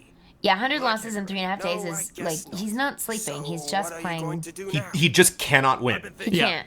Like as much as you love Jordy, Jordy ruined this man's life. Well, but I mean, he was losing before Jordy. I think. I think he was still. I think he had to be worth 1 point. Yeah. He does have the line, I was having a good year until this kid. You know what I mean? So Right. it kind of implies that he was doing okay. He was okay. juggling a lot of plates, and when Yeah. he lost to Jordy, all those plates came crashing down. Yeah. Yeah. okay. Nice meeting you. Okay, nice meeting you. Okay, that was great. That was a great edit. I loved how fast that happened. Yeah. He was really just trying to sweet talk that guy into giving him a box. Did you direct Brandon to do it faster? Did he have to do any pickups for that line? Oh, I can't remember. It definitely wasn't a pickup. Yeah. Because I don't think it was evident necessarily from the script that it would be that quick of a. You're right. I bet that read one quick was of like, a- okay, nice meeting. Yeah, yeah. But like once I explained the joke to Jones, he got it. Yeah. He knew what the purpose of that line was. And Brandon is good at enunciating quickly. Mm-hmm. Yeah. Yes, he is. He's got good fast speech, which is not. Thanks, honey. You're welcome. It's not an everyday skill. Episode 5. Can't can't believe we're back here already. Well, Yeah. Jordi, it's time for you to learn another important part of being a box peeker. Is this episode recon. Sounds cool. Oh, We it's can't because he's let playing it yesterday straight from the happen thing. again. You might have to From lower it a now little bit, on, Johns. you're gonna know exactly what kind of box mod you're going up against. I like the depth of this So we bush. get It's to actually onto be- like 2 layers, you know? Yeah. And that's really just so Jordi can hide in it Watch later. boxes. We'll walk through Look it at this later. guy. Yeah, You But can it see kind he of looks makes the good. shot look nice, Blowing yeah. up Yeah. all over zone. Really good record, apparently. If you can figure out how to take him down, you can get a ton of points. Look at that box mod. The way he pops up. Yeah. This took forever. Whoa, I bet. it's like a It's robot very effective, though. arm. And you know, not one of those shots The is on other guy camera for more can't than a get out. second, you know, but like Right. Legal? it's worth it. Yeah, all box mods are certified before And you like can that thing's like attach them. I think it's like I've never 6 seen sound one like effects. this And then before, did you though. glue it CD? there, or just like Recon is double-sided over. tape? Or just taped it on. On did you the get some on of the that glue SNL. tape? I did Get not out get of glue the tape. brush. They got it at Michael's. Jordi, Yeah. I look They at have it. that little roller version of it, you know? I like double-sided tape. I It's the like same thing, but it's on a tiny roller. Jordi, I like what I got. All right. Because like I need to be tiny. I use my little grandma This is scissors. tiny. And it has a little cutting. It's for scrapbooking. Okay. I'll look at it. I'll look at it. Just maybe, you know. You're annoying me, Jordi. But you don't have to. That thing wasn't funny until I added sound effects. I was actually a little worried about it. Which thing? The Sorry. opening when he's walking through the bush. It's not funny until you hear how much it probably hurts. Mm-hmm. And there's some that are just like.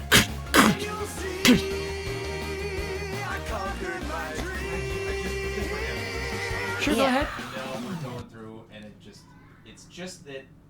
It's just that. Hold on, here we go. Okay. Oh, wait, no, it's earlier. I'm sorry. I don't have my mic on. Snow Cone Guy, it is on YouTube without any mice. There's no mice. Oh yeah, this will be. We'll just put this on Yeah, Easy but Eyes. they're- but This is they're a all casual commentary. Yeah, this is just. Oh, you mean this commentary with? I just want to point out This'll be easy the on bottom this. left. Yeah, There's no like cutback. I know, You know what I mean? There's Johns. no depth to the front of the ship. I didn't mean for that to get in the shot, dude. Right. You know, that's what threw me off. Is there's an end to that object, so it looks like he's holding that. That's all I'm saying. I'm not saying you messed up, man. I'm just I'll zoom in, talking Johns. about why. I'll zoom in for you. Okay, thanks. It's the same colors as the boat. It is. It's my bad. I should have known. I should be smarter than that. I'm explaining my error.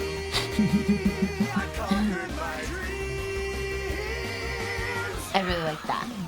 Yeah, that was super hard too. Yeah. Worth it. Yeah. Yeah. Jones Salt is one of the most powerful forces on the internet. Jones.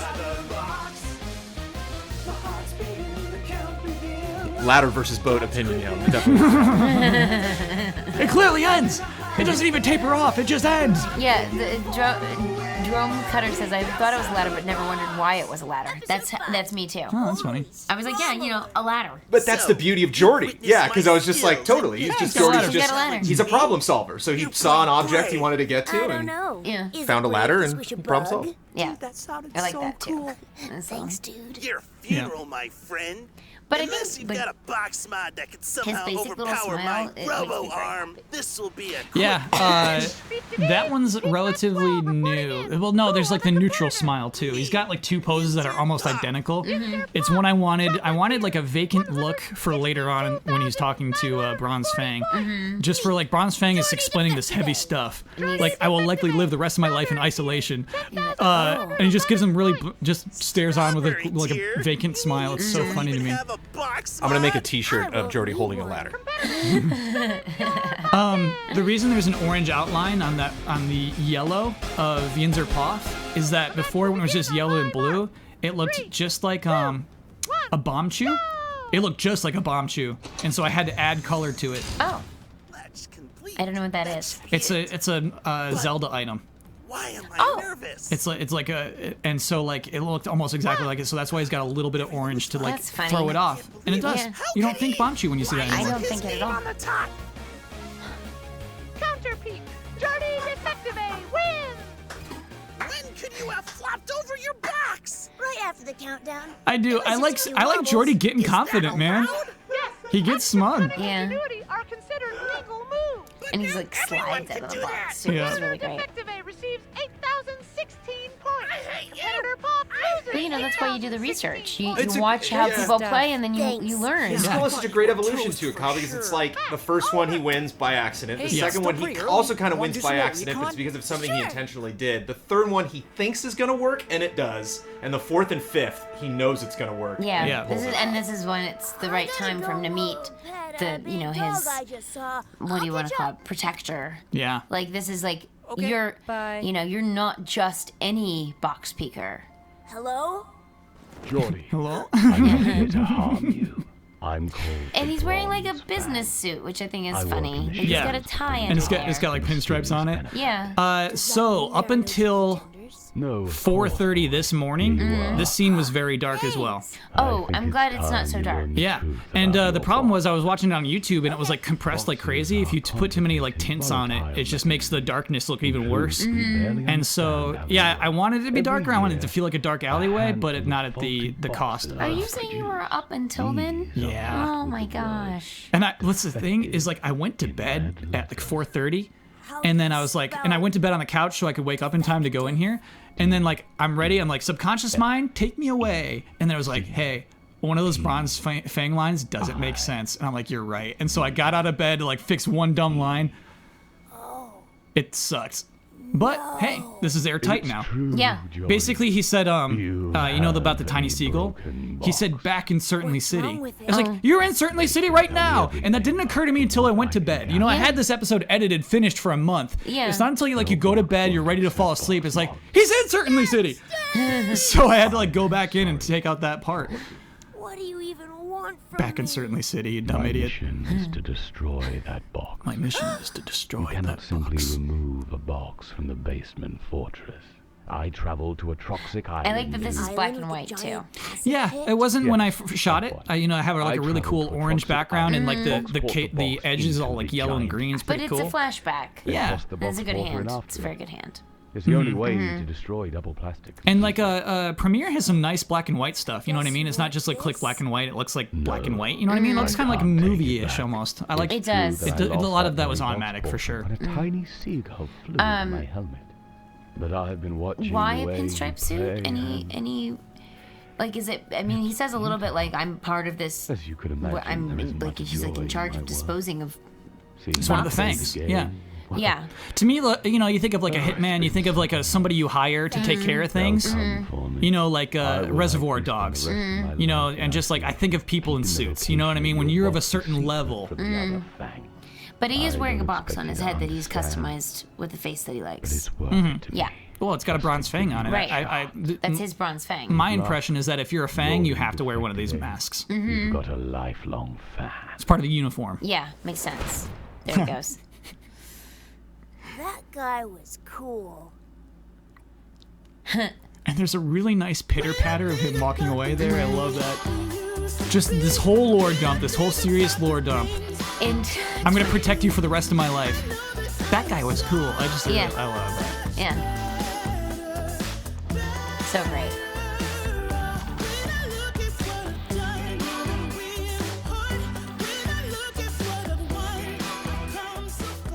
I did miss Victor in this episode.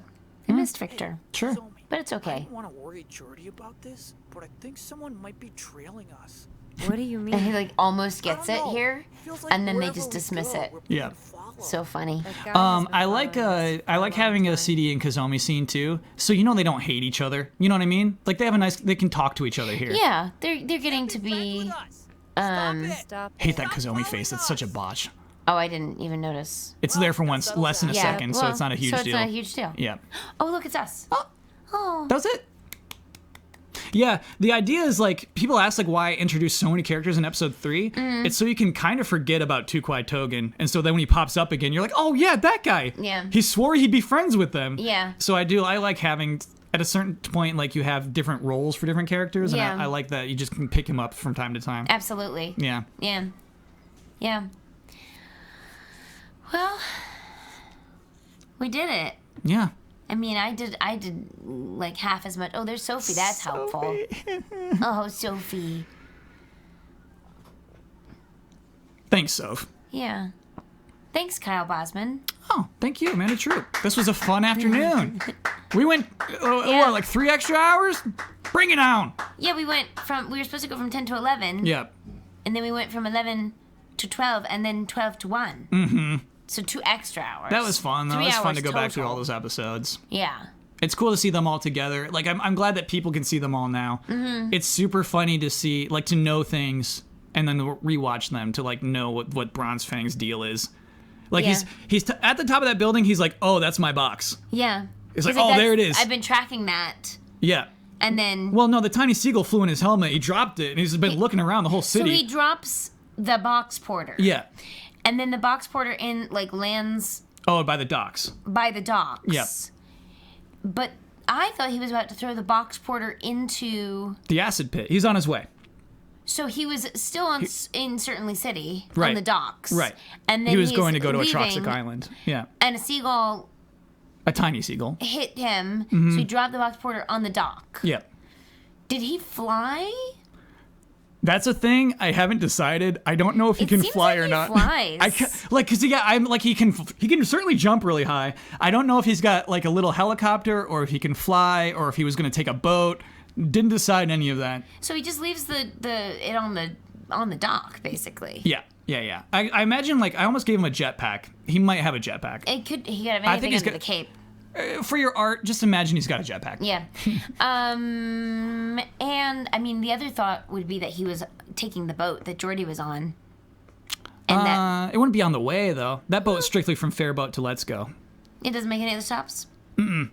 They're shipping in mattresses and dog bowls. It's true. And obviously, there's no trade with the Toxic Island. It's one of the lesser islands.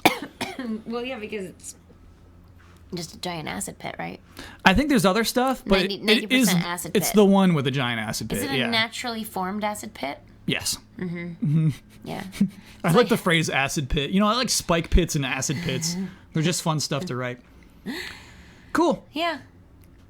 Well, goodbye, everybody. Goodbye, everybody. See you around for season 2. Yeah. In the meantime, rewatch it. Show it to your friends and family. Mm-hmm. Pre-order your shirts. Don't get tattoos. They're back. The shirts are back, baby. And you can see the color comparison Nothing here. is sold out. This is the ladies' model. This is the unisex model. Mm-hmm. But hey, if you're a man, you want to wear that lady's shirt, if you like that blue, Yeah, go just nuts. wear whatever shirt you want. Yeah. Yeah. And that's it. Wait. You and me. Yep. Oh man, love that. Season 2 is many months away. I'll keep working hard on it. Episode 6 is really fun to work on. There's some interesting stuff with that. It's crazy.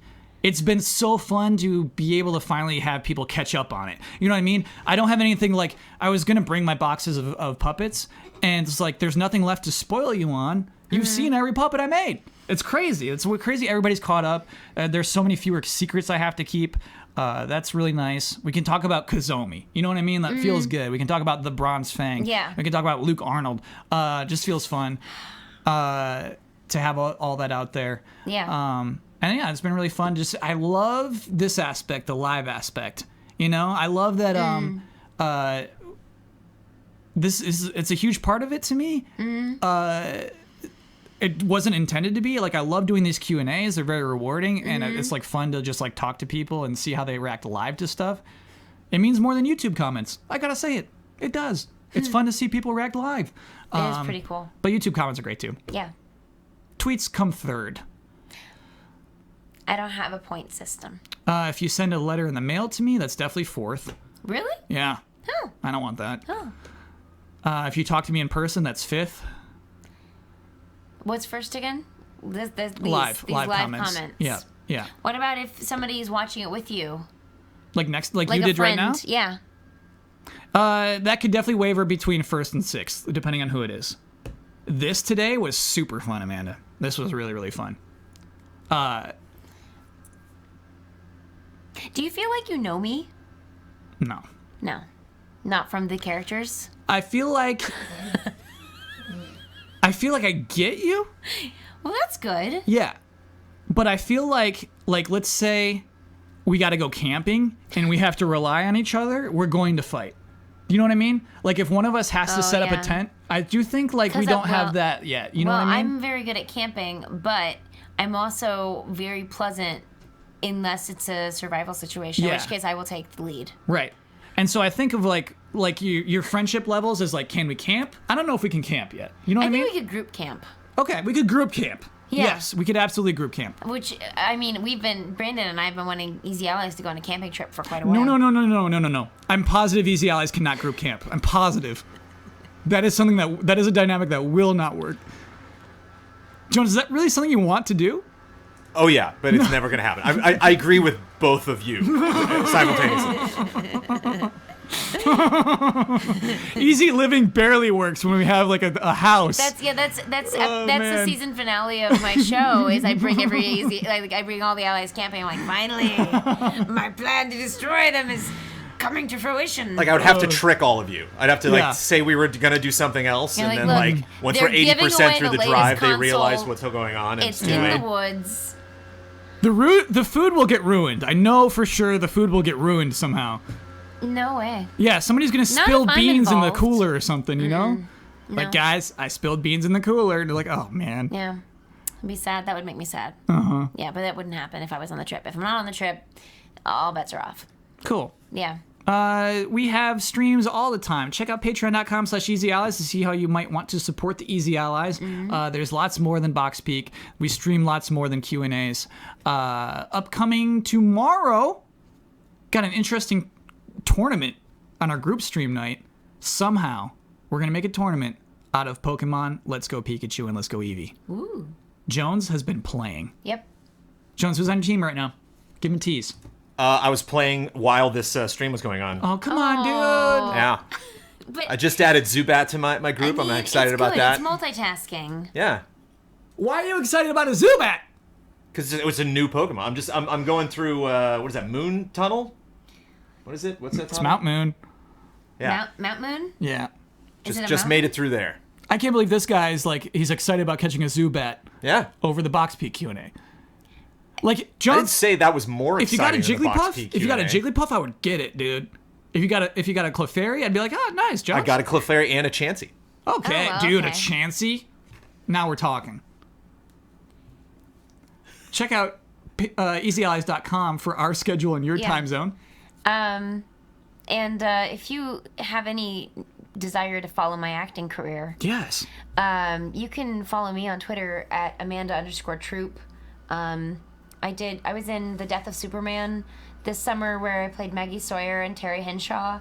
So you can see that on, Amazon streaming, or you can get the DVD, Blu-ray, whatever. And they're going to actually have a limited theatrical release with that and the second movie in the Death of Superman movie series, which I'm not in that, but you could see Death of Superman in theaters if that was of interest to you. That's way cool. Yeah, so that's on my Twitter. Everything I do is on my Twitter. Most things I book, I can't talk about for like a year. I think I can tell you right now though, because it's gonna air on Thursday. Christmas Chronicles on Netflix. What is that?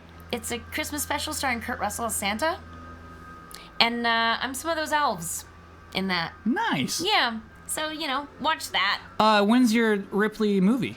So the Ripley film, we filmed 5 totally improvised features in October. Mm-hmm. They all turned out good. We were expecting one to be good, but they're all good. So now we're going into post-production, and we're going to sort of discuss like what we're going to be doing with the movies.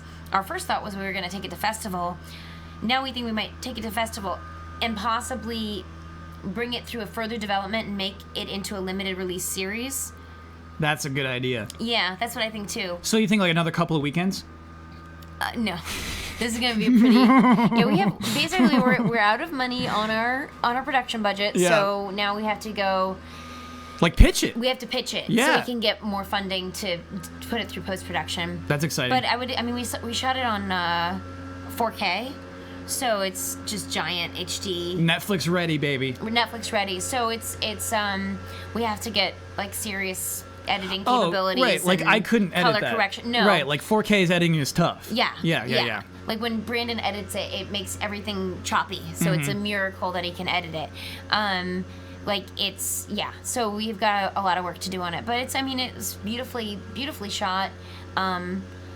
majority female identifying crew, and the cast was all women, so like that's a really cool thing, and we're all funny and improvisers, and like, so it's, you know, I'm excited for it. I'm really excited for it. Yeah. But yeah, no, I don't think you'll see anything about that for a while. Yeah, but I'll like, tweet about it. That's like Box Peak Season 2 status. It's like, don't ask. It'll pop up. I think Box Peak Season 2 will be here before those movies will be here. Yeah. Yeah. But, you know, that's good. Stuff takes time. It's spread takes out. time, yeah. Yeah, but yeah, follow me on Twitter, and Instagram is the same thing.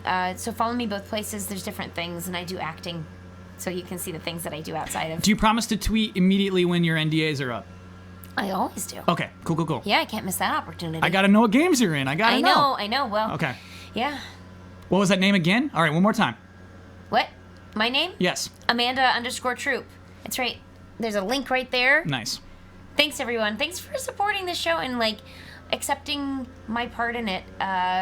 And, like, it's so fun for me to do all these characters. Yeah, it ruled. Honestly, it ruled that you were able to do this today. You know what I mean? I think that, like, it was a really nice cap on the season. You know? I think this was really cool. Yeah, thanks. Thank you, Amanda. Yeah, thanks. Thank you. One more time. You and me. That was, like, honestly so bad. Okay. Ready? 1, 2. You and me till the end. Again and again. We'll be friends together.